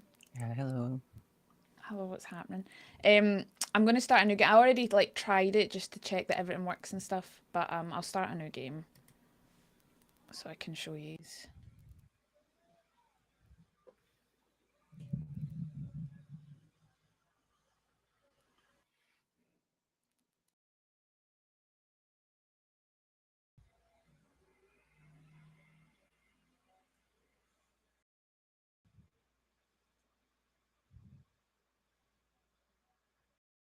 I wouldn't refuse. Like he knew I longed to meet my love once again. I have no idea what to believe in anymore, but let's try. This is the story of the day after I died.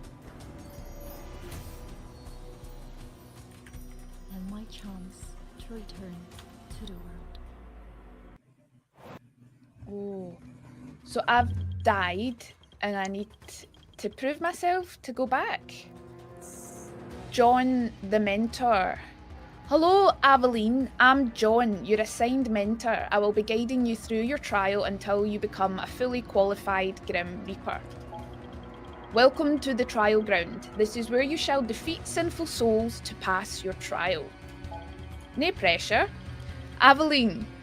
Hold on. Grim Reaper. Trial. Sinful souls. What are you talking about? Wait, I remember. You're the one who approached me in the darkness. Who came to me. Where are you, John? You're nowhere to be seen. I like the music. Currently, we are communicating through telepathy. Each trial ground is personalised to the Reaper. You're the only one who can enter your trial ground. You will understand it later. Oh, move, dash. Okay, WASD and space. Let's go. Okay. If you have Jetpack, it will be easier to play. You should see dummies in front of you. Attack the dummies using the scythe and then shoot them with your crossbow. Okay. Jai to perform melee attack. Okay, let's go. Right. Get to... Easy, right? Let's try out the special attack on the dummy. You'll need to charge the fervor first. Use L to perform use or middle scroll wheel. Special attack requires fervor charge. Okay. Right, so I'm just gonna pick a dummy. Oh, that's I'm shooting. There we go. Damn, I haven't even done much. Why am I so tired already? I could take a nap here. Not the best thing to do, since you still have a lot to do in this trial, and you don't want to get trapped forever here in a state of limbo. So I'm like not completely dead. I'm in limbo, like the land before hell. It's between them. In the world, actually, it's already dead. It's already passed away, but it's a place to when you become a Grim Reaper. Ah, so I'll become a Grim Reaper, right? Yeah. Oh, if right. we can finish the trials at first. Oh, that's cool. Okay, sick. For now, I think you're ready to explore the trial ground and find the sinful soul. Just like that. This should be easy then. Anyway, you still owe me some explanation about what is going on. Easy? Ha! We shall see. You can ask your questions later. Alright, it's not got time for my questions. Now go, little cocoon. Have fun. See you on the other side. Right, so negative and obstructive feelings that others had towards Reaper apprentices in their past life. So that's what a soul is. By doing the Purification Act, you are doing them a favor. So I'm getting rid of their hate, basically. Beating sinful souls. The goal is to defeat 7 sinful souls, after which the Purification Act will be completed. Like the 7 deadly sins? Exactly. Kinda? Oh, right, okay, got you. So this trial is Right. kind of purification of people. So you were human before, and then to become a Grim Reaper, you need to be cleansed from all the sins. So it become the pure thing as a Grim Reaper. So if I get... Sorry, I'm just going to turn this down a wee bit so I can hear you. If I get all the 7 deadly sins, did you say I become a Grim Reaper? Yes. Yeah, okay, cool. Just put it down a wee bit. Right. Trials. This is still the trial. So I guess I follow these arrows. Oh, we've got actual live bugs. And then I've got purified soul, small beast bones, and meat. Did I eat the meat? We will not eat the meat. It's it's a different thing, but we will we'll use it as a crafting. So there is a crafting in this game. You see, you are using shite right now, right? And later you can change your weapon by crafting many type of weapons. Okay. Oh, that's cool. Also armor, also potion.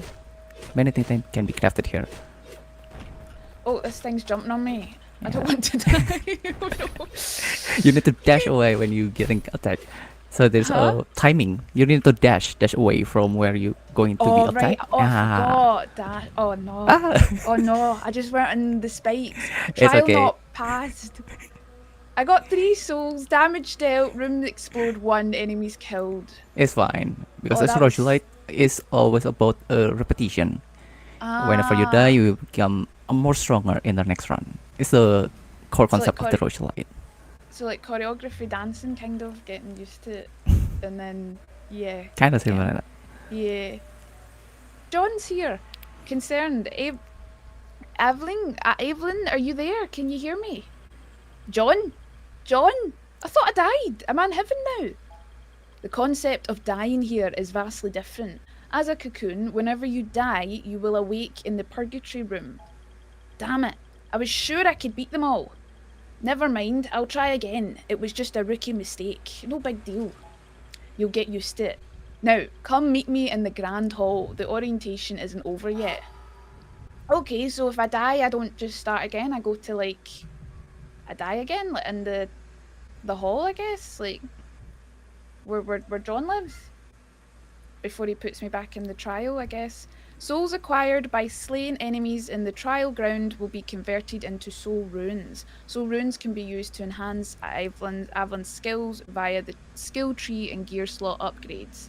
Skill tree, upgrade your skills by using soul runes. Okay, player may reset their path choices anytime in the academy.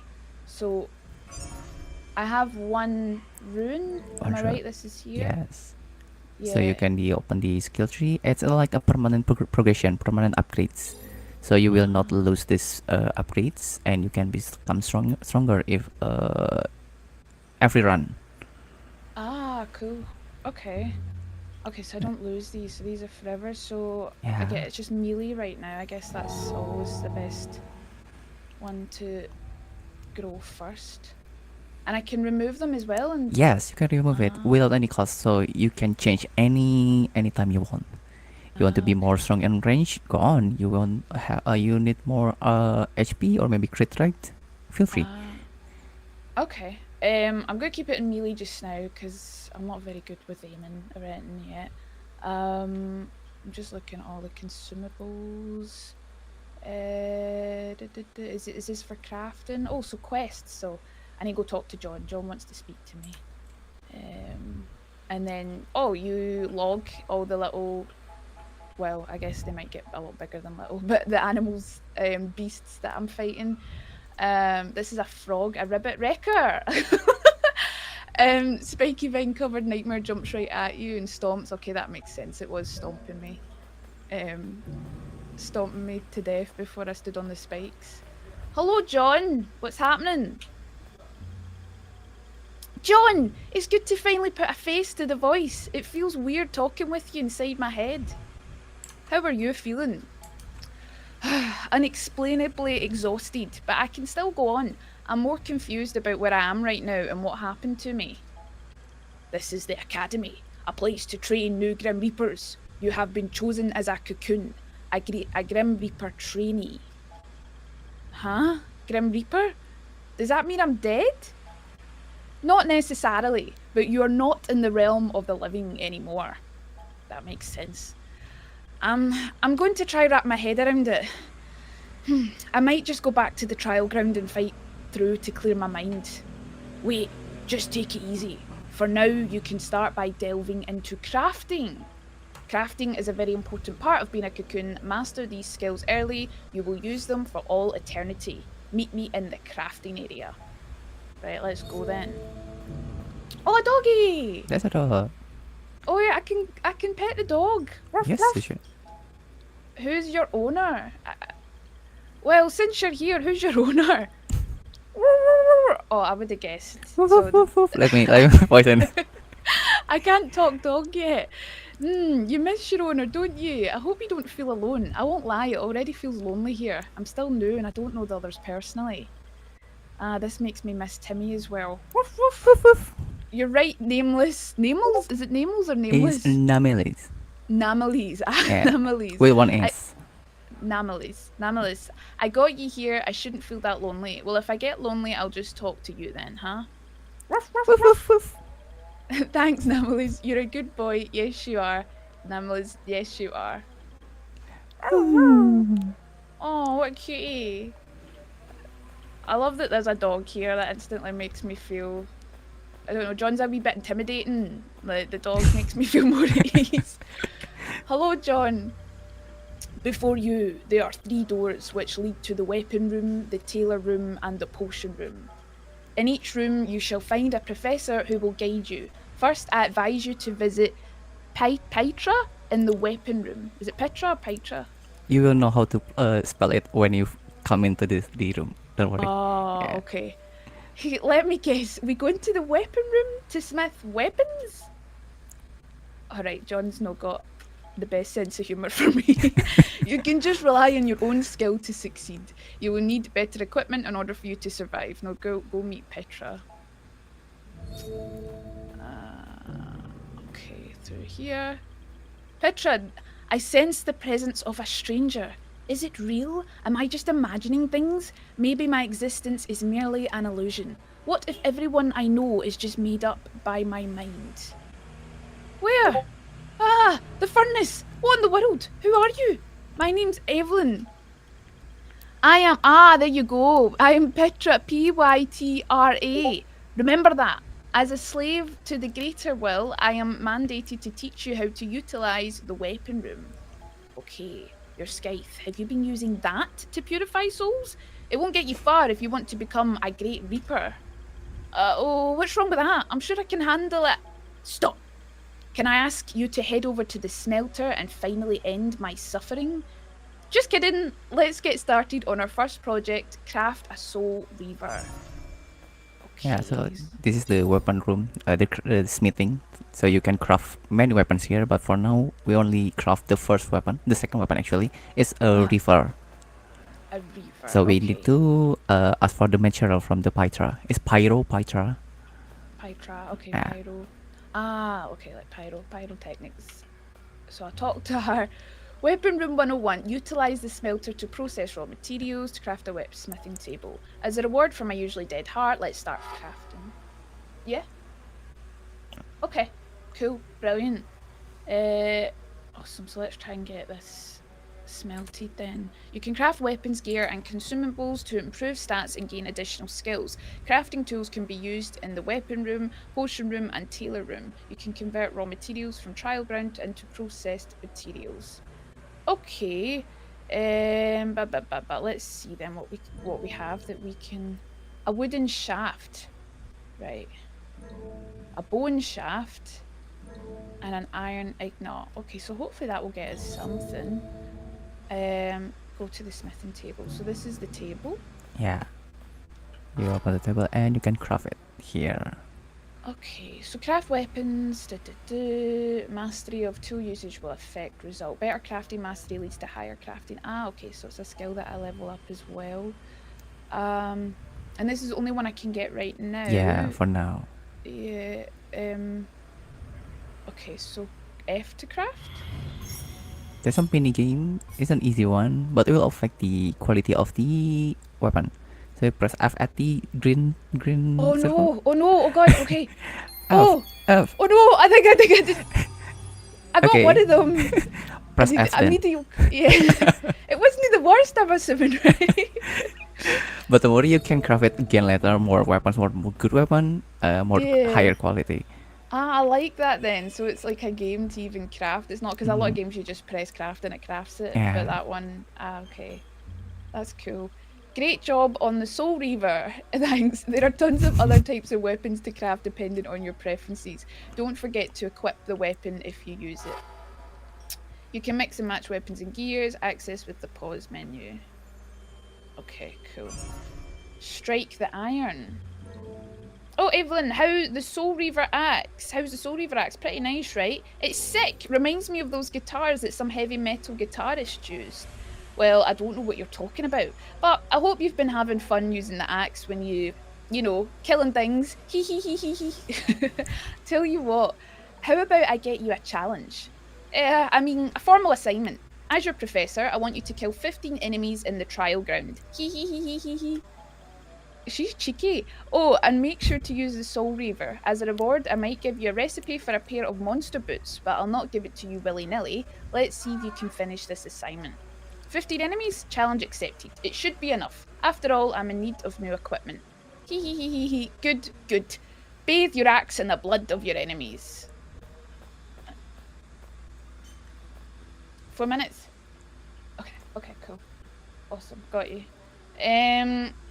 Okay, so I don't need to use the smelter. So where's this? Is it the smelter? Yeah, this is smelter, but you need more material for crafting the sub-material. Okay, so I'll need to go kill a lot of enemies basically before I can go back. And also you can you just craft your new weapon, so you can change your weapon in the menu, the customization menu. Okay. You can press escape. There you go. So you can change everything here. Ah, so there's my scythe. Crossbow. Was I supposed to? Have I got anything to change it to yet? Press spacebar. Nah, there you go. Ah, okay. Equip. Boom. Right, I've got my mediocre Soul Reaver. You can craft it again later. Don't worry. Let's see. Right, so where do I go for this quest? Would it be out here? We go to the bottom left. Bottom left there, and yep. And then we can go back to the trial ground. Bye, doggy. Right, okay. Ah. So this is where I'll go. Hopefully perform better this time. Avoid the spiky things. And remember to dash.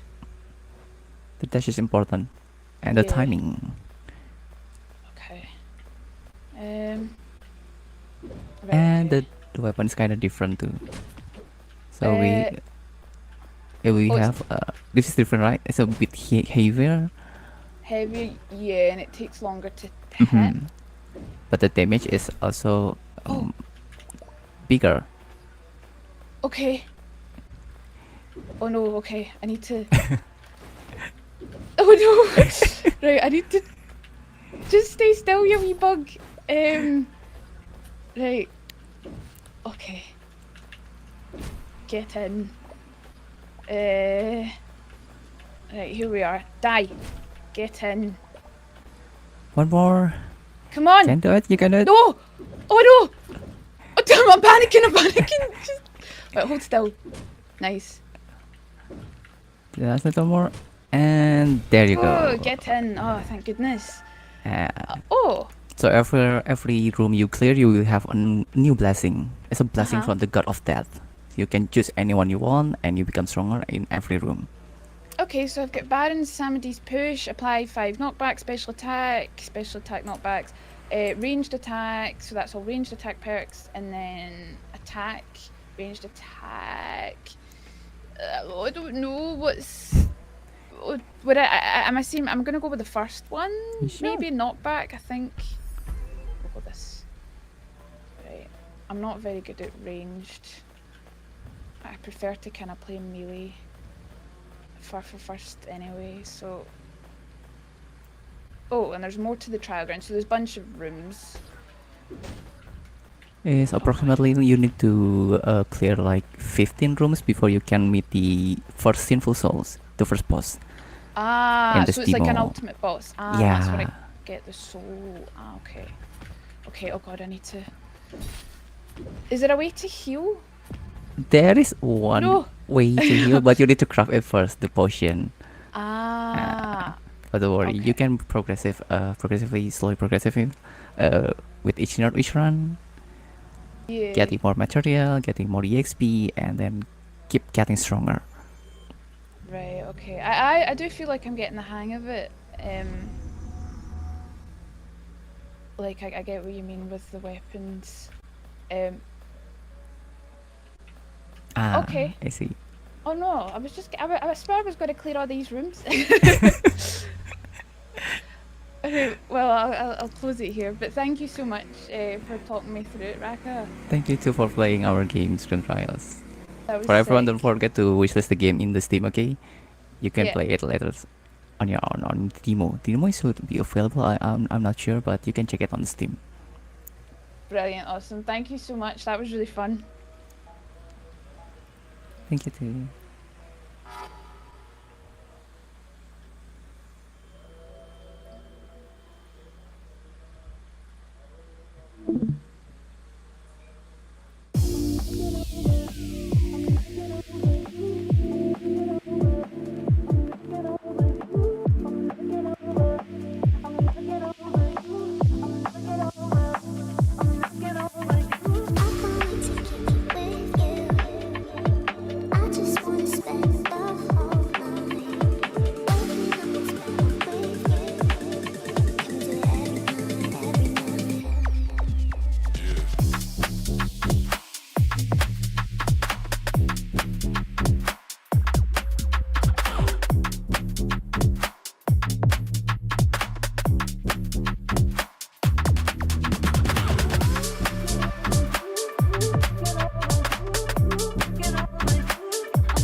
Yay.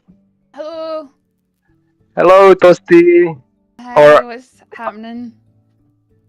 Good, good. Should I call you Toasty or Lindsay? Toasty or either's fine, but yeah, Toasty's probably easier. All right. But yeah, I'm excited to play Petty Island. Yes, Petit Island. Petty Island. Okay. It's a from French word actually called petit. Petit, like small. Small. Wee island. Yes, Oh, yes. Petit. Ah, that's cute. Okay. Well, I'll just start.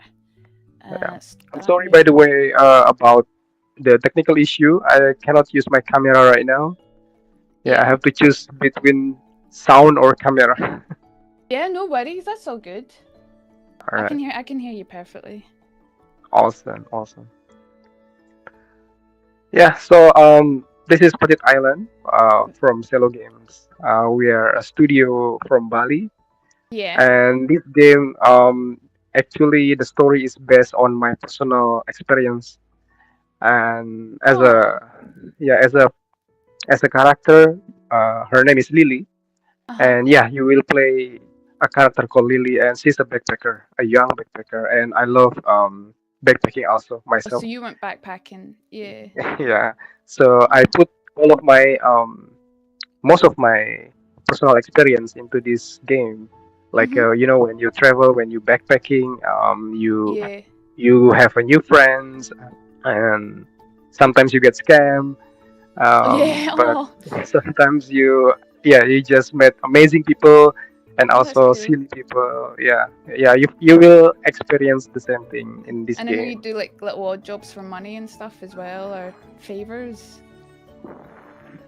Like Sorry, can you repeat like again? you do favors for like people, like strangers and things. Because when I tried the game, like I had to collect shells for someone, just to get across to the island. It reminds me of a program, Race Across the World, where you have to. It's a BBC program where you travel across the world and you have to do like jobs, odd jobs in there to earn money, and you meet a lot. They meet a lot of people. It's cool. Yeah. Well, yeah, that's true. When I travel, sometimes I have to work to be able to travel more. Yeah. In some country, it's funny. Before I was working on the husky sledge in Norway, and it was amazing. Oh, cool. But let's talk about the game. So the game itself, yes, it's about backpacking, but it have a different motivation.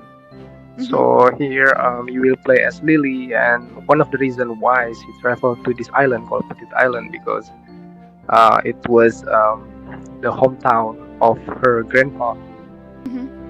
Yeah, and yeah, and she's going back to get memories from him for him. Exactly. Because I know you've got the camera feature as well. Thank you for flying with us. No bother. So, was this based on an island in particular, or did you just make this up and it kind of encompasses like everything that you encountered? Good question. So the island itself, it's based on Bali. Ah, okay. That's cool. BINUS Island. Yeah. So you will find some ornament or architecture of BINUS. Okay. With a little bit of cat touch.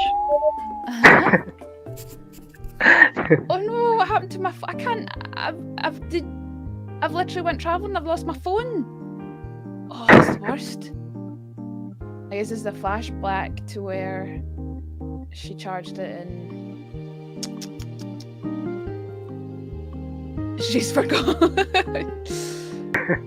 Oh, bless. I like how it's set in the scene, and the little story and everything behind it. You forgot your phone. This is something I would do. Oh, clumsy me. Ah well, now I can't even use the internet to find my way around. Well, now you're gonna have to talk to people like they used to do. At least I still have his journal to help me keep track of things. Let's do this the old-fashioned way then. Okay. And there you go. There's the camera. It's a cheese. Do you just take pictures of everything, or is there certain things? So there are some quests. You're gonna need the camera to complete that quest. Yeah. And usually the quest is you need to take a picture of grandpa's friends. Grandpa's friends. Ah, so he'll remember that. That's cute. Okay, what's this bird saying? Oh, hello there. Welcome to Petit Island. You look rather lost. I'm a bit. It's so rare to see tourists without smartphones these days. Good on you. Well, I kind of accidentally left it charging at the airport. Oh, really? You poor thing. Well, here's a free map for you at least. It should help you navigate the island. You can open the map via that journal of yours. Really? For free? Of course. You take care, alright? Will do. Right, payphones all over the island. They're also marked on the map. Alright, thanks for telling me. By the way, what's the fastest way to get to the main island? Ah, so this isn't even the main island. You can get to the main island by taking the tram just up ahead. Cool, thanks. No problem, enjoy your visit. What a pleasant bird. A map of the island. What a nice guy, even Lily agrees. A map that I can pan around and zoom. This will come in handy whenever I lose my bearings. Also, I should call home now and then to let mum and dad know I'm okay. Time to be off at the tram station. Right, there you go. Interact with them using E. Select yes to save your game. Pity Island has autosave. Okay, cool. So this is the phone. And I save. I can manually save, but the game has autosave as well, doesn't it? Unfortunately, no. So you need to save the file manually. Yeah. But don't worry, because we put the phone booth like almost everywhere around the island, so it should be easy. Yeah. Yeah. I love this dude is just like, yeah, I'd hate to forget it, and that would be so embarrassing. And I'm like, yeah. Just forgot that my main tool. But that's what will give us an adventure. So let's see, let's go to the beach. So that's the main island, so I'm trying to get across there. Yes. Hello, bear. Let's go see the tram. Let's see if I can get there. I've got my map. So this is the airport. Oh wow, it's really big. And then you've even got, there's another island back here. And I can see all the save points.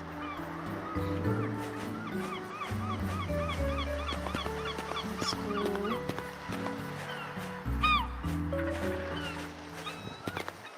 Oh!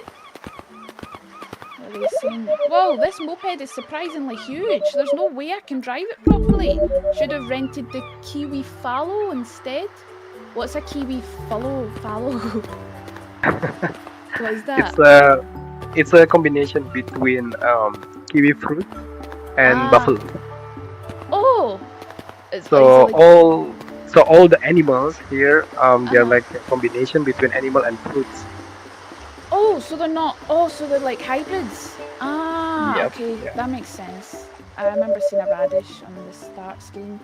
Hurry up, everyone! The next tram is departing soon. Excuse me, one tram ticket, please. No problem. That'll be 200. Do it, please. Is that the currency? Okay, let me get my credit card. Oh no! Hold on! No way! Oh no, Lily, not your card as well. What are you like? I lost my card and my phone. Is something the matter? Yeah, I unfortunately don't have my card on me. Now I don't have enough to get the ticket. Sorry kids, no ticket, no ride. I have a quota to hit. Why don't you try asking the locals on the island? Maybe you can run errands for them to earn some... Am I saying that right? Do it. Who could I even ask? Well, for starters, maybe you could ask Shelley. She's over there near the bridge. Better get a move on, kiddo. The tram's leaving soon. Oh no. Mate, just let me on. I've lost everything. Alright. I guess he's got a job. Hello, is this Shelley? Yes. I love beaches. Oh, well, me too. Sand scrunching under your paws, the wind in your fur, the taste of salt in your mouth. Yeah, and also the beautiful seashells. Oh, I love seashells. I used to collect them all the time. Used to? Yeah, Mum says collecting seashells is like stealing from the ocean, and sea creatures could lose their homes. So from now on, I'm only collecting bad seashells. Bad seashells? Yeah, like the stuff people often leave on the beach. I think I know what you mean. My name's Shelley, by the way. Do you want help? My name's Lily, and I'd love to help. Yay, don't worry. I promise to give you a reward after. Please collect 3 bad seashells. That should be enough. Got ya. Okay, I can find them scattered across the beach, and Shelley has been very kind to mark them on the map. I think I've spotted them all. Well, that's really considerate. Oh, they're not seashells, they're cans. I'm litter picking. Your average used drink can or a bad seashell if you're Shelley. This is a good job. Cleaning up the beaches. Protecting the turtles. What is this? Is this a fruit? Is this a tomato crab? It was a tomato crab. That's cute. Yes, it is. Oh, you found all the bad seashells. They definitely have. By the way, why don't you just call them rubbish? That's what everyone calls them. I prefer to call them seashells though, even though they're bad ones. Oh, that's cute. They can be reused for other things, still be valuable to locals, just like seashells. I never thought of it that way. Anyway, I noticed it looked like you were having trouble at the tram station. Here, I think this will help. A tram pass! Yeah, I was saving it for later, but you can have it as a thank you from me. Oh, Shelley's a gem. Not a problem. Is everyone this nice in the game? Tram pass. No spoiler. Okay, no spoiler. Fair enough. Whoa, you managed to get yourself a tram pass, a multi-trip pass even. My kid must have approved of you. Alright then, and you get... Oh, here we go. Is it just me on the tram? Yay. Oh, look, it looks so sweet. I love how I've lost my phone, my credit card, I've lost everything, but nothing's holding me back. Ain't no stopping me.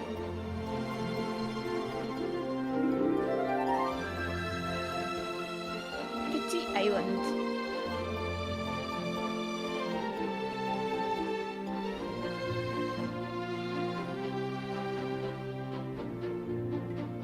So Welcome to Petit Island. Thank you. But it's not so small actually. It's quite big. Big PT Island. Well, there's no time like the present. I should probably have a look at my journal. Okay.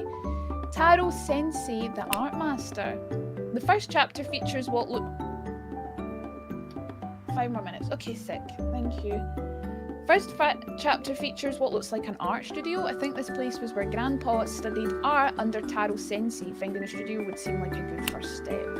Okay, so I remember this one of his stories. Grandpa said that Taro Sensei was a master of traditional landscape painting and that he taught him everything he knew about art. Unfortunately, that's all I can remember. The journal's faded too, and I wasn't able to make out much except for an old picture of the art studio of what I assume is a sketch of Taro. At least I have his name, which is a good place to start. It seems there are a few local artists out and about around here. I should try asking some around. Someone has to know something. I only know what a taro fruit is from Stardew. And I know it grows in hot climates. Well, let's go see if we can find Sensei. Excuse me, I was wondering if you knew where I could find Taro Sensei's art studio. He hasn't been there for a while. If I recall correctly, it has a blue roof, but I don't remember anything else. Okay. So I need to get loads of clues, because I can't just Google map anything. So I'm actually going to need to use my brain. Wait, is that Taro? That's an artist, right? They'll know. Excuse me! Oh, you surprised me. I always messed up my brushwork. What's up? Oh, sorry, I was wondering if you knew where Sensei's art studio is. I've never been there before, but I've heard it's somewhere around here. I don't know what it looks like, though. You might have better luck asking someone else. Alright, thanks anyway. Oh, but you're an artist, though. You would think you would know. What's this? Yeah, there is another artist by the harbor. Harbor. It's The bird. Where's the harbor? Here? You are in the first place actually. Oh, first place. Oh, tram station. Oh, yeah, harbor. Okay. Let's see. Oh, there is an artist. Oh. Yep. Don't forget him. Hey there! Do you happen to know where Taro's art studio is? Oh, I heard they've been doing some renovations. Last month a storm took down their huge pallet sign. Maybe look for a building with a roof that's been renovated. Okay, they've only just come back to the island. That's okay. Thanks for the information and welcome back, mate. Right. Okay, so that's 3 clues. I should be able to pinpoint the location of the studio with information the 3 artists have given me. Let's see. So this takes me everywhere. So, okay, so now... a blue roof, a building that looks like it's being renovated. Right. Because The poor roof is full. Oh, could I ask this artist as well? Can I just keep getting more clues? Thanks for the compliment. I'm Paco, your resident artist. I don't think I've seen you around before. Are you on holiday, miss? I'm so sorry, I completely forgot to introduce myself. My name's Lily. I really love your painting, by the way. Wish I could paint as well as you. My father was the one to really get me into painting, and he was a very skilled painter. Oh, is your father Taro by any chance? Oh, wait, this is the roof. It's getting redone. I just found it. I just realised. Wait, you said... Unfortunately, he painted his last piece last year. Oh, no. It's okay, Lily. If it's time, you know? Yeah, I understand. Well, I think it might be time for me to head into the studio. I'm looking for someone. I think I can guess who this person is. I'm looking for an art teacher by the name of Taro Sensei. Actually, I'm not really here on holiday. I'm on a mission to help my grandpa. My grandpa was raised here. He has so many memories of this island. Sadly, his memories are getting cloudier over time. But I recently found his old journal, and then I decided to come here to renew it. Hope it would refresh his memory. The first page is about his art teacher. I can remember Grandpa's stories about him, so that will be my first stop. Lily, Taro Sensei is my father. I'm sorry he can't be around to help you anymore. Really? It all makes perfect sense now. I wonder, I thought your painting looked familiar. It's as good as his. I beg your pardon? I know my father and I are both artists, but we're not the same. Not in the slightest. Well, he looked offended by that. Oh, I'm sorry. I didn't mean to compare. I clearly have a different style. Yeah? Okay. No worries. I'll just... so I'm assuming I'm going to learn painting from Paco. And then... Yeah, Paco will teach you some of the basics about painting, about art. Ah, that's cool. So like on the island, a lot of people will teach you skills and stuff to learn, I guess. And then I can create a wee picture for my grandpa and take it back to him. Mm-hmm. But yeah. Okay, did we need to wrap up? Is that thing? Okay. Well, thank you so much for showing me Petit Island. Thank you. Really Thank cool. you so much for playing. It's really fun. Yeah, I love the little stories in it. I'm gonna just quickly get through this, and then I will exit. Oh, Don't forget to find Banalama, please. Banalama. It's banana and llama. Oh, there's a llama and a banana. Oh no, I need to take a photo of that. That'll be one for my wee camera. It will help you to explore the island. Ah, okay. Got you. Well, thank you so much for showing me. Thank you so much. That was great. Closing statement. Yeah, thank you so much for having me. The games were genuinely really fun. I enjoyed it a lot. And thanks for talking to me about them. Yeah, I'm Toasty. I'm a streamer. I've been streaming for about 7 years or so, and I run Twitch Glasgow meetups, which are meetups for members of the Twitch community, streamers or community members in Glasgow to meet up annually. So that's just a bit about what I do. But yeah, thank you. That was great. Hey, thank you everyone. Thanks. Bye. Bye-bye. Take care.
hello everyone. I'm here with Kyle. I've been playing his game and it's really hard, especially for me because it's quite a touchy subject for me personally. And yeah, I'm here with Kyle, and I hope he's ready for a lot of questions from me. And I'm actually quite happy to know that Kyle is actually Canadian, right, Kyle? Yeah, that's right. Well, first of all, hello everyone. It's great to be here. Yeah, I'm originally from Canada. I'm a dual citizen, dual Canadian Scottish. So yeah, I live in Scotland now, but I'm originally from Canada. Oh yeah, because I was quite afraid that you're gonna have like a really heavy Scottish accent that it would be really hard for me to understand. But yeah, so I don't think I'll be having any issues there. But yeah, so we're here playing Farewell North, and I'd say that I haven't finished playing it too much because oh wait, hold on. I think I have something to fix here. It looks like you're a fair ways into it. You've gotten a few levels in anyway. Yeah. I think it's been really hard for me playing it because I've lost my mom.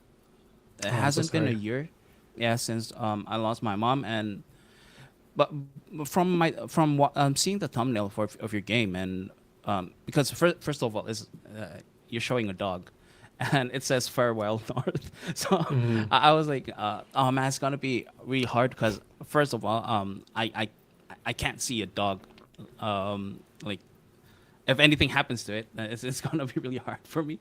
So yeah. So, was that like any consideration with you, especially for you and marketing the game? Yeah, I mean, everyone. So the name of the game is Farewell North. Everyone assumes, oh, the dog's name is North, and that's not the case. The game is really about kind of saying farewell to the place that you grew up in.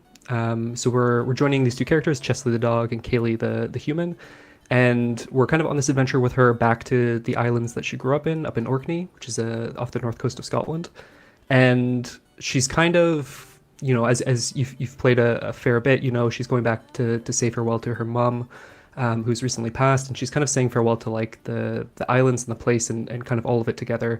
And as the dog, our job is to kind of bring color back to her world. So, you know, we're kind of reliving memories and kind of, you know, rediscovering her love of this place. So you know, herding sheep and stuff like that kind of brings a spark of color back to the world. And then as we work through kind of like more significant memories, we're kind of bringing color back to the entire island. So, Kyle, since we're here with all the sheep, I want to ask you, like, how hard was it on the AI pathing, and how long did it took you to get it well done? Because I've played so many games, and I've always dreaded when having AI or an NPCs where we have to guide them or they followed it. Or follow us as a player, and I'm not having any issues of that in this game. Okay, I'm really glad to hear that. Yeah, I think we've all played games where you have like an NPC character, or you have to, you know, herd a flock of sheep or something like that, and they're just getting stuck everywhere, and like, you know, it just becomes a huge nuisance. So playing as a border collie, I knew I wanted sheep herding to be a really important part of the game. It's kind of a big bonding moment between the two characters. There's a lot of kind of emotional backstory there. So I knew that I wanted that to be a big part of the game, but yeah, I was kind of dreading, was I going to be able to pull that off in a way that's not frustrating? And I think hopefully we did. I think the feedback's been really, really positive on that. And there was a lot of iterations on it, and surprisingly, the solution kind of came from an algorithm called Boyd's, which is a simulation for flocking birds. And when I stopped thinking them as sheep and started thinking them as birds, strangely enough, that was actually the solution to it that got them to feel pretty good. Yeah, how about the animations though, Kyle? Because if I recall correctly, you were a software developer, right? Yeah, my background's in software engineering, so I worked in like, you know, tech startups for over a decade and kind of did games on the side. Animation is absolutely not my strong suit, and so I worked with a publisher, Moon Eye Studios, who's based in Germany, and a big part of what they were doing was helping me kind of redo all the animations. So all of Chesley's animations here that we see him running around, these are not done by me. My you can find them on my YouTube channel. My very early versions were very, very rough, but thankfully they kind of picked that up for me. Oh, can you share your YouTube to everyone at chat right now? Like, what was the channel? It's just at Kyle Banks. Okay. So, So I did you share devlogs. about like your progress in developing Furble North there? Yeah. So for Feral North's out now, but for the full 4 years that it was in development, I posted devlogs usually like every month or so. So I think there's like 20 or 30 devlogs that kind of go from all the way at the beginning through all the problems, including sheep herding, how I solved all those issues, all the way up to release. So all your animation is handcrafted, including Chesley?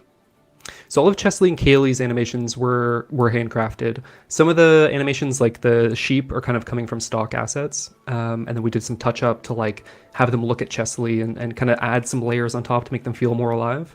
But there are a few animations left in the game that were done by me, and they're the rough ones. So if you ever see an animation that doesn't look very good, that was probably one that I did. So has the animation has it been a bottleneck for you? Like when you were creating this game, was there something that you wanted to do but unable because it's hard for you to animate it or something like that? Yeah, quite a few things. I think that was actually probably my biggest limiting factor. And something that, like, as I'm working on my next game, I've kind of like restarted from the ground up, rebuilt all the tooling and technology to like do animations much more professionally. So I've been kind of like relearning all that kind of stuff. But yeah, for Feral North, it was definitely a limiting factor. I think mostly for Kaylee, there was a lot of things where, I wanted to give her more personality and more behaviors and kind of have some more sequences with her. And animation was definitely kind of a limiting factor there. And how scary was it leaving your job into creating a game like this? Because I feel like this is something very personal. Like the game. Yeah, it was really scary. So I think for the first 3 years or so, I was working full time and doing this on the side. And at some point, I kind of realized like I'm never going to get this done if I'm still doing it part time. So I decided I would take a year off from work, finishing up the game, and then see if it did well enough to keep going. That'd be great. If not, I would just go back to work. And so I took a year off, finished the game up. I think it took like maybe 18 months. Finished up the game, released it, and then the response has been incredible. So yeah, thankfully I get to do it again, and it's my new full-time job now. So it was 4 years? It was in total? 4 years and 2 months was the full development from start to finish. Yeah, it's well, I mean, I honestly I hope you feel that it's really worth it, because I really love the game. I love the atmosphere. I love everything about it, and especially the voice acting. I was kind of surprised with the quality of the voice acting and the music or the score. Yeah, thanks. Both of those were done by folks local here to Edinburgh. So John Konsolakis was a University of Edinburgh student. He did the whole soundtrack. Amazing composer. He joined the project really early on, and kind of like, we shared a love of Scotland and kind of it being kind of our adoptive home for both of us. So it was really cool to have him on board, and we introduced all kinds of we incorporated all kinds of traditional instrumentation. We worked with Siobhan Miller, who's like a legendary Scottish folk singer, to do the theme song for the game. And then Joanne Ross, who's the voice actor for Kaylee, she's actually a friend of mine here in Edinburgh.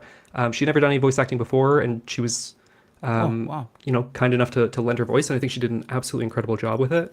And I hope she does more voice acting, because it was she absolutely smashed it. Well, it's crazy that you managed to get all these people and work together in this game. Yeah, it was really cool, right? Collaborative process, and everyone on the team just kind of has this love of Scotland and wanted to see it portrayed in a certain way, and kind of everyone saw the vision and kind of helped me out, and it's really cool. It was a really special experience. For the atmosphere, was it locked before you even started the game? Because I think one of the most, I think it pulls me. I'm an introvert, and I feel like it feels like homey, very homey to me, and it's something really rare for a game like this. Especially, I only find these type of atmosphere or feeling where I play more of a walking simulator games, and which is this is not, and it's more it's more way more interactive and puzzly game. Was it from the start, Kyle, or did this was your Yeah, vision from the start? I mean, I wouldn't say it was all perfectly kind of envisioned from the beginning, but I think there were a couple core elements like the story, and the kind of general sense of like going back home, that were kind of like the core kind of tenets of the game that kind of stuck from the beginning. So I'm really glad to hear you say that, because it definitely is like the main theme of the game is going back home and kind of like that sense of place and nostalgia and all that kind of stuff. So I'm really glad that that comes through. And yeah, each of the islands kind of has their own like little kind of themes and everything like that. But overall, the game's about kind of acceptance and going back home and all that. And yeah, so it's just really rewarding to hear that that comes through. So what was behind the decision of having Chesley and being like the main character here? Yeah, so he. Like, Oh, sorry, didn't mean to interrupt. no, go ahead. Because when my mom was when she was um, when she was losing her health, like I adopted a dog, and that's why this feels so much personal to me. The game, and how are you able to like choose a dog, and then you just know that for a lot of people, that's what dogs do, and to be able to translate it into a game which looks like this, and putting colors, like the semiotics and things of that, because I felt like it's more. I wouldn't consider, or I wouldn't say I wouldn't consider, but it's just surprising from coming from someone on an engineering background, like software engineering background. Yeah. Yeah, I mean, the game is kind of like, I wanted to kind of explore like the role that pets play in our lives. I recently lost one of my dogs, but I had two while I was developing Farewell North, and Sorry, Carl. no, thank you. And they play such a huge role in your life, and they kind of know when you're down, and they want to. There's this sense that they kind of want to, comfort you in a weird way, and yeah, I wanted to explore like that kind of role of empathy. And as the player, you're not really playing as the main character, you're playing as a supporting role. And you can only really progress through the game by empathizing with Kaylee and her story and her journey. And, I think it's kind of interesting from a storytelling perspective as well, where as a dog, at the start of the game, you don't really know where you are, why you're on this journey. You kind of pick that up through context clues. But as the dog, you're kind of just like up for the adventure, and you're up for spending time with her, no matter what it is. So it's just kind of interesting as a storytelling device as well to kind of like unravel the story where you have the main character Kaylee. She knows why she's here. She knows exactly what she's here to do, and you as the dog are kind of just like picking up kind of the context clues as you support her and you empathize with her, and ultimately as you help her on her journey. So yeah, there's kind of a few reasons, and I think I just wanted to play as a dog ultimately. I just thought it'd be fun.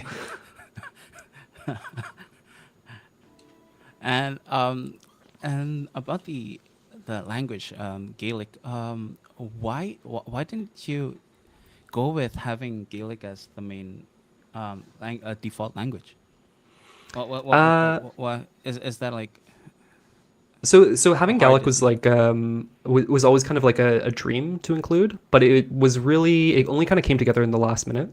As you can imagine, it's a very not widely spoken language. I think in Scotland there's only like 1 or 2% of people who understand it now, whereas it used to be like the primary language.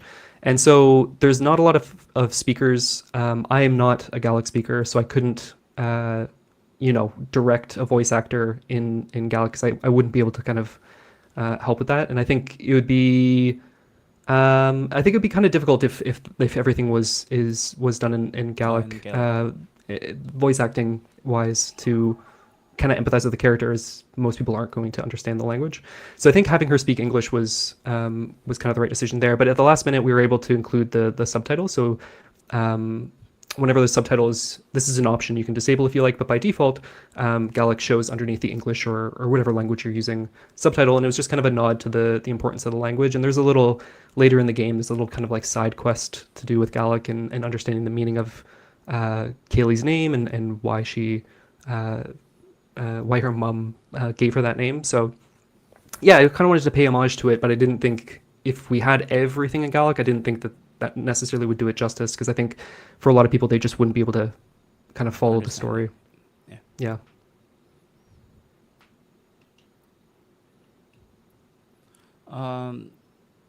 So you're a solo developer, and was like marketing your game, and because it always shows up in my recommended game. And well, what was it like? Because when you were developing it, has it been on your mind? Like, how are you gonna market the game and Yeah, doing it like I alone? said, I did YouTube devlogs all throughout development. I don't necessarily think that was a great way to market the game, but it was a way to kind of build a community and get some people excited about it, get the Discord going, all that kind of stuff. And then TikTok was really helpful as well. Just kind of posting short clips, asking for feedback, all that kind of stuff. And yeah, that was really really well received. And I think the game's also kind of better for having all that feedback. As you can imagine, as like a solo developer, you could sometimes like get lost in the weeds sometimes, and it's really helpful having an audience to kind of share things with, to get some feedback and kind of like rein you in or get you back on the right track. And then we have all kinds of great events on Steam and stuff prior to release that we were able to get into to, get the word out there, get people playing the demo, get people streaming it, all that kind of stuff. But yeah, it was definitely like a conscious thing. Like I think we're kind of past the days where you can just make a game and release it and hope for the best. I think you definitely have to consider marketing kind of as part of not just the development cycle, but also kind of like, the presentation of your game and how marketable that's going to be and how you're going to actually like show that to people, show what the game's about and kind of get them interested. Yeah, because I think a lot of our viewers are indie developers, and I think what you just said is gonna help them a lot too. And there's also another question that I want to really ask you. As a solo developer, how hard was it for you to actually like limit or give? Because as a creative, I was thinking that we could never be fulfilled with our work, right? Mhm. There's always something that I can do or improve and things like that. But being a solo developer, like how are you able to stop yourself and say that, oh, this is enough, and I I have to stop here and continue on the other or work on the other things? Yeah, honestly, I think that's maybe one of the hardest parts of making a game, because I think just by the nature of games being, you know, a imperfect by nature, like you can never, basically there's always something you can improve, right? Like every little thing, there's something you can improve about it. And as I'm watching this video, you know, we're coming up on a year since the game came out, and there's still things I really wish I could have, you know, changed or done differently or whatever. But I think at some point you kind of have to recognize that, like, you know, it's never going to be perfect. No game is ever going to be perfect, and as much as that kind of like sucks to admit, there's always going to have to be some, you know, limitations here and there. So I think, yeah, it is a really difficult thing, because I think, you know, you can kind of get lost in the weeds and spend years and years and years perfecting every little thing, but at the end of the day, it's still never going to be perfect, and you know, you have to just kind of let it go and speak for itself and move on at some point. And also, you know, if a game's taking 4 years to make, you can only make so many games, you know, reasonably within your lifetime, right? And you know, it's sometimes there are other stories you want to tell and other you know, mechanics you want to explore. So yeah, but I agree that's definitely one of the toughest things. And I think especially early on in development, when you're all excited about every little thing that you're adding, it's easy to keep adding and adding and adding and adding and not realize all the polish that's kind of waiting for you before you can actually get that out there. So yeah, I think it's a common mistake for your first game to just expand the scope infinitely and get kind of lost in that. Yeah, but maybe because you're an engineer and that's how your brain works, and it might be easier for you to understand. But I think for someone who's starting out, what you just said might be like having like these milestones that you could hit and stop might be helpful for a lot of reviewers or indie devs too, or solo devs too. Yeah, honestly, I think that is a great suggestion to just kind of like pick your milestones, whether that's like playtesting, getting the demo out there, release date and all that kind of stuff, and just, you know, do the best you can to stick to those dates. And I think, you know, there are times where it makes sense to maybe delay, but as best as you can, I think trying to stick to those dates and just doing what you can within the time that you have is a pretty good strategy.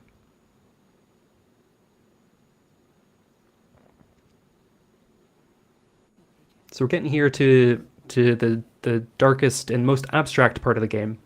So this is probably a weird one for people to just jump into, but yeah, I think this is a fun island, so hopefully we can have a look at it. I really love the black and white. Oh wow, this is a jump in everything.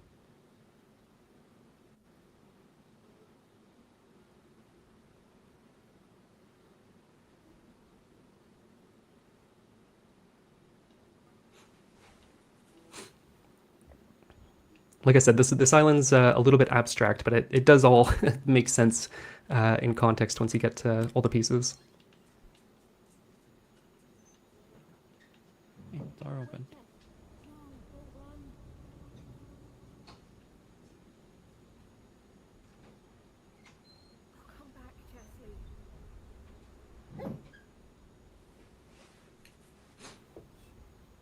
Oh wait, I'm sorry. I'm way into the game right now. So how about your porting, Kyle? Well, was that you also you done it alone too? Yeah, I did the console ports myself, and that was a conscious decision. I wanted to do that and go through that process so that for my next game and my future projects, I would kind of know all the pieces. I did have a publisher, and they were a big help. They had done the ports before, and they were able to kind of give me guidance and kind of help, kind of point to kind of some key stuff along the way, because porting is kind of a very difficult process, especially if you haven't done it before. It's like there's just a lot to learn. But yeah, I wanted to do that myself. I wanted to make sure the ports were like the highest quality they could be, and I wanted to kind of go through that whole process so that I would know how to do it for my future projects as well. Unfortunately, console ports are like the one thing I was never able to share on YouTube or anything, because like there's very strict NDAs about the whole process. Oh, okay. So there's not a lot you can say about it, but it was a challenging experience, I can say that.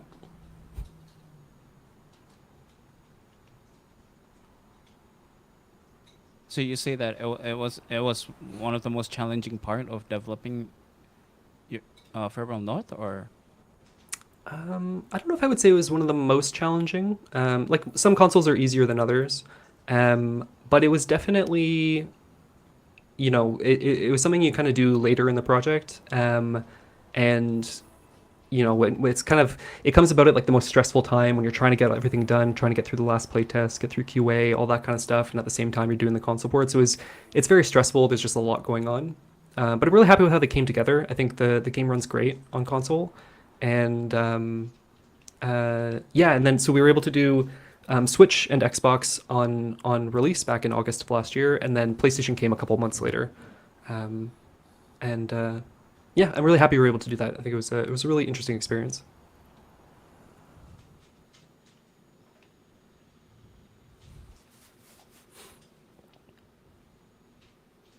Oh, really?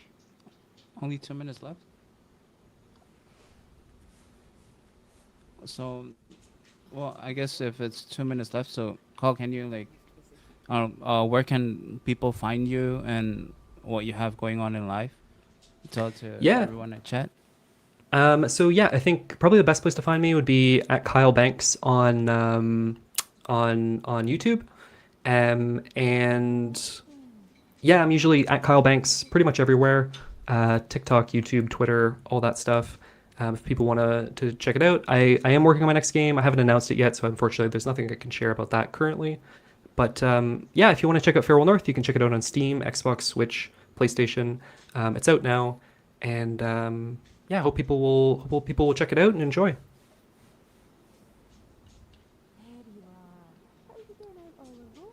You can't say anything about what you're developing? No, unfortunately not. Sorry.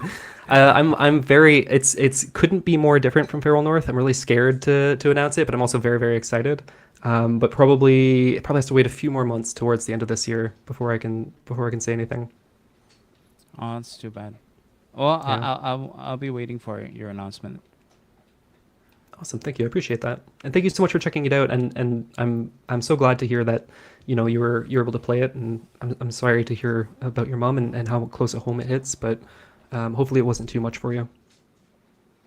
Yeah, I'm happy to be able to finally actually play the game instead of like holding it, just having the game on my library instead of just fine about the game. And yeah, I really love it, Kyle. Oh, thank you so much. I really appreciate that. Yeah, I think is there anyone on the chat who wants to ask Kyle, or if not, I think our time is up.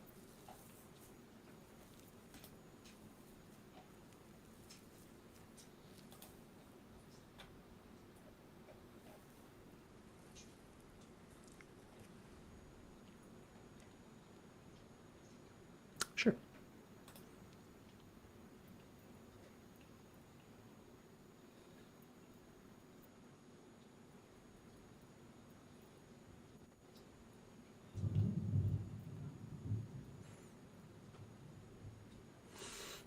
Yeah, I think that's tricky. I think we've definitely seen in hindsight that the game does kind of resonate more with a UK audience.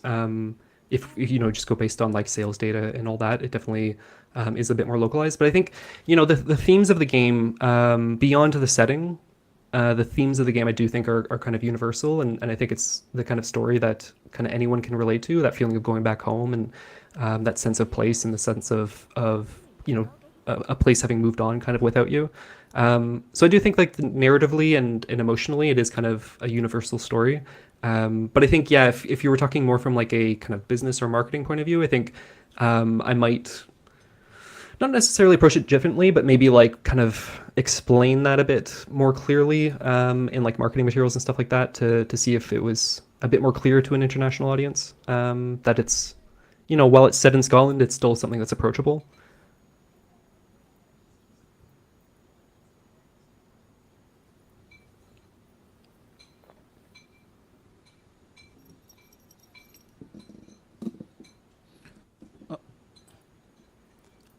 Yeah, probably. I hope we could stay in touch, Kyle. Yeah, absolutely. In the future, especially if there's any announcement, and I'd love to know, and probably I'll try to help you get the announcement out in our media. And yeah, I'll probably connect you through. I think Instagram. You have also a Twitter, right? Yep. Yeah. I'm on Instagram, Twitter, all that. Okay. And yeah, it'd be great to stay in touch. Appreciate it. And thank you for your time. And I hope a lot of our indie devs here also learn a lot from how you marketed your game and what you've done, and all your tips and tricks on having this game out. Awesome. Thank you so much, Sonny. Thanks for your time, man. Really appreciate it. Kyle. Bye.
Hello, hello, everyone.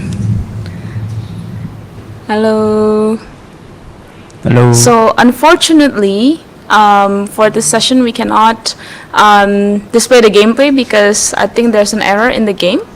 But yeah, we're going to talk about observation. So, yeah.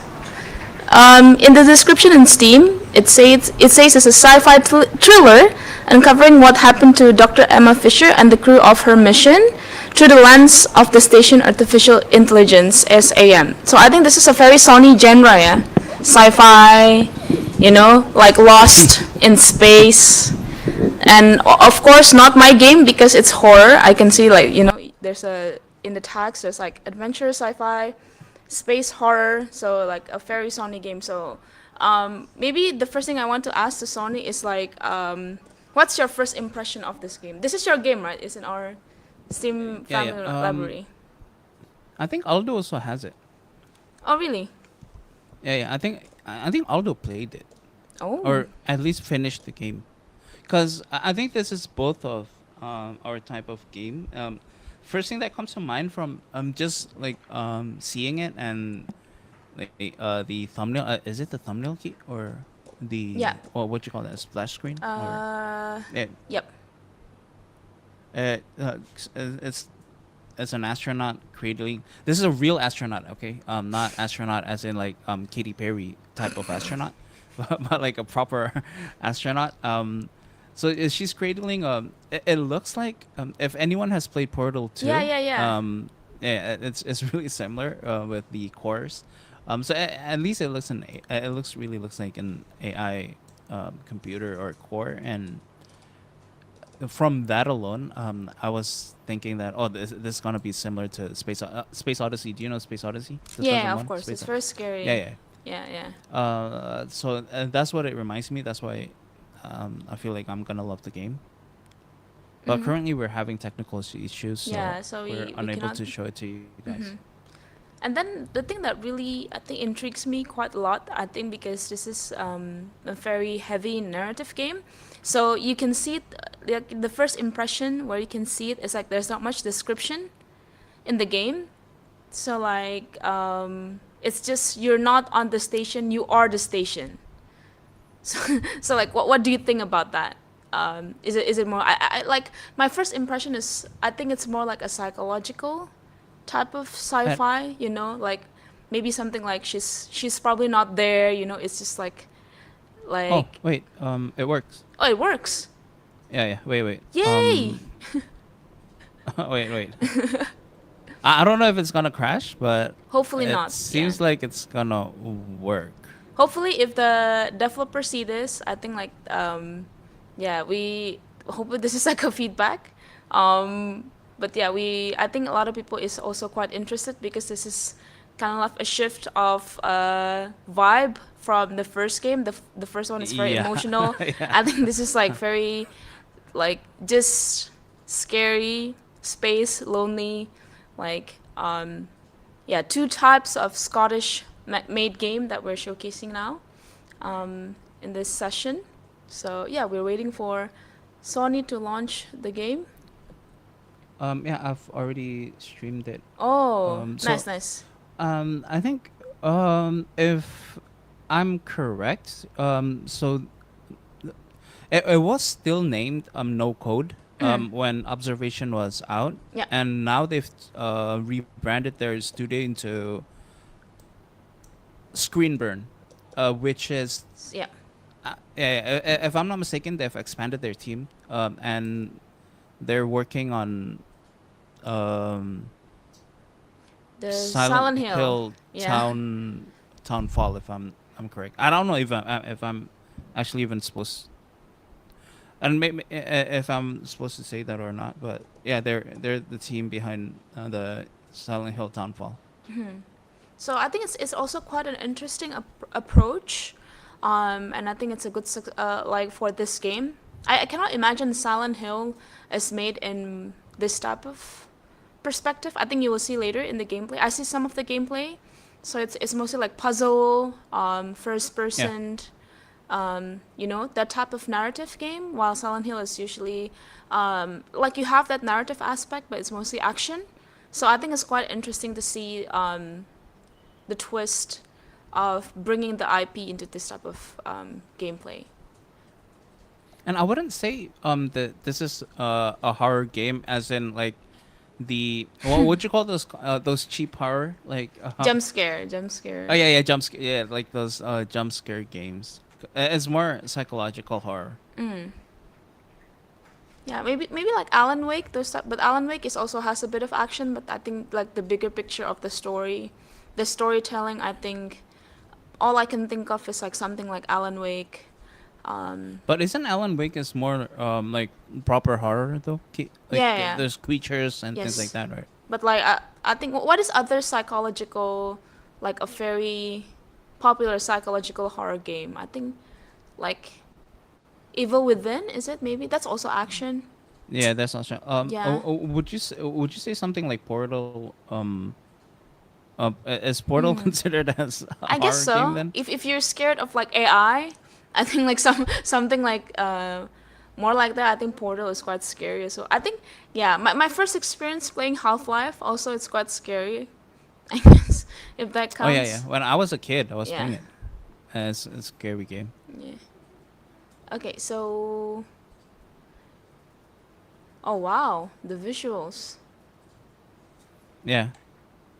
It's so stylized, right? Mhm. It's for a game with this fidelity, but then having all the HUD like this, that's awesome. Yeah, it's very stylized. Like or like we are in the computer screen, I think. But like Yeah. oh. They've had their past game, which is not like this, but it's semi horror too. If you want to check, but again, it's not that type of horror. Yeah, I think I'm not. I don't know. I think I the only horror game that I can play that I can think of is like I think pixelated type of horror. I think I can still play. Anything first person for me personally, it's very scary. Like it's hard for me to play first person. But I think this is more like I agree with you. It's more like the vibe of the visuals. I think is the one that are more horror, like the glitchiness, like emptiness. You never really know what is there. Not I'm not sure if there's really jump scare, but I see in the Steam description there's a writing of something basically scary. But I think it's later in the game. I think the first 15 minutes of the game is mostly just puzzle and more like narrative storytelling. So Sonny, what do you think so far about the game? Oh yeah, again, it's our type of game. Me and Aldo's type of game. Yeah, I could see him finishing this game when he's got nothing to do, because he's got too much to do now. Yeah. I think these type of games can bring. I don't know. Maybe for some people this couldn't be relaxing, but I think for me it's a relaxing game. I don't feel like this is too horror-ish. But maybe because I'm in a room with a dog, so And then you just feel played like a very emotional, like very sad. Yeah. And that game is really sad. You have to try to play it. Yep. I think that's also my type of game. This is I think not sure. But like I think the Farewell North is my type of game. I can see myself crying. I guess I'm not sure when, but like I see a lot of the reviews, like a lot of people cry. Yeah. Maybe I'll just stream this game. What, Farewell North? I don't want to or no this Observation. game. Yeah, Farewell it's too personal to me. I so think it would just be I'd quiet. able Like to. you will not say Yeah. anything when playing the game. Yeah, because honestly, playing that game, like it gives me like shivers and things like that. So yeah, I think this game I'd stream it happily with our chat. play together kind of game. I think it's a lot more fun. Yeah, I think the second thing I want to, I think because this is also the last game that we're going to showcase in this event, I think it's quite interesting. Like in my personal opinion, before having this event, before working with the Scottish Game Network and the Embassy of like UK, I never really know what games are made from Scotland. Personally, I think the most popular game that people mention a lot is like Rockstar North. I think it's in Scotland. But then when I search more about it, I think there's also a lot of indie games coming from Scotland. There are like I think Far Away North is one of the best example of like a game that is like personal, like very indie, you know, like personal. Focus more on storytelling, putting more on like personal touch in the game. And then I think also the second success story is of course this game in a way that like like what you said, No Code is initially like a very small team making games, and then they are now working in very big IPs.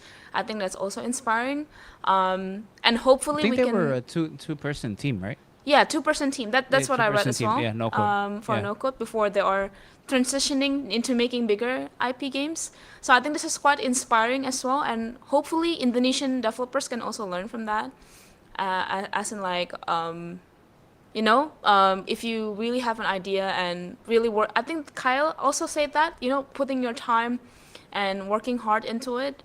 Like he believed that at least some people will love it and give a lot of support to that game, and I think that's quite inspiring. And I think one of the point that Kyle mentioned about marketing yourself and marketing your game is also part of developing now. Yeah. Because I truly agree with him in that sense that it's really hard for you to just pray to the RNG gods or algorithm gods, and like hoping that your game will be picked up by the algorithm. So yeah, I think as a solid dev or indie devs, that I think marketing is part of the the whole game development, where at least you put it out, and I don't like, because Kyle was putting I've just checked Kyle's YouTube, and yeah, he was pretty dedicated. Yeah, I just in realized it's actually a making content videos. creator as Yeah, well. yeah. Yeah. Yeah, that's like dedication on and creating is part of his development. Yeah. I think our time is almost up, unfortunately. Hopefully we can have more time. Enggak, ini terakhir. Sorry, speaking in bahasa, answering a bahasa question. This is going to be the last session with me and Sony. I think, again, apologize for the technical issues for the game. Hopefully, Sony will fulfill his promise. He always like say, I'm going to stream this game. Let's stream this game. I will. Okay? This one I will. This one I will. Okay, so maybe ask Sony again to stream this game. Unfortunately, we have technical problems. And I think for closing, thank you so much, everyone, and also Indonesian developers, game enthusiasts from Indonesia and Scotland as well. Thank you so much for the Scottish Game Network, all the guest speakers that are coming to this event. From Agi, from the Lazy Monday, of course, Lazy Monday staff that is working on this event, and all of the Lazy Monday members, Ijo Solid members, thank you so much for making this event a merry one. We're actually quite surprised. There's quite a lot of people watching here, and we hope that you also support the games that are showcased here. And of course, thank you so much for the Embassy of Indonesia in London for initiating this idea. Actually, I think it's interesting to work together with a lot of countries, sharing knowledge and also giving each other support to make the game industry growing for both Indonesia and also Scotland. Yeah. Bang Sony, do you have any other words, closing words to say, or no? No, I'm not really good at those. I think I did it think already. you covered it all. Yeah, I you wrapped it covered all already. Yeah, I think. Is there any closing visual, William, or that's it? Nope. Oh, actually, if you look at the description, there's also a very complete description of the games, the studio that you can see. I think most of it is on Steam and other platforms, so you can just check out the game. Please give support to everyone, and see you on the next event. We're signing out. Thank you so much, everyone, and yeah, I think that's all. Bye-bye. Bye, everyone. Bye. Thank you, everyone. Thank you, thank you. Thank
you.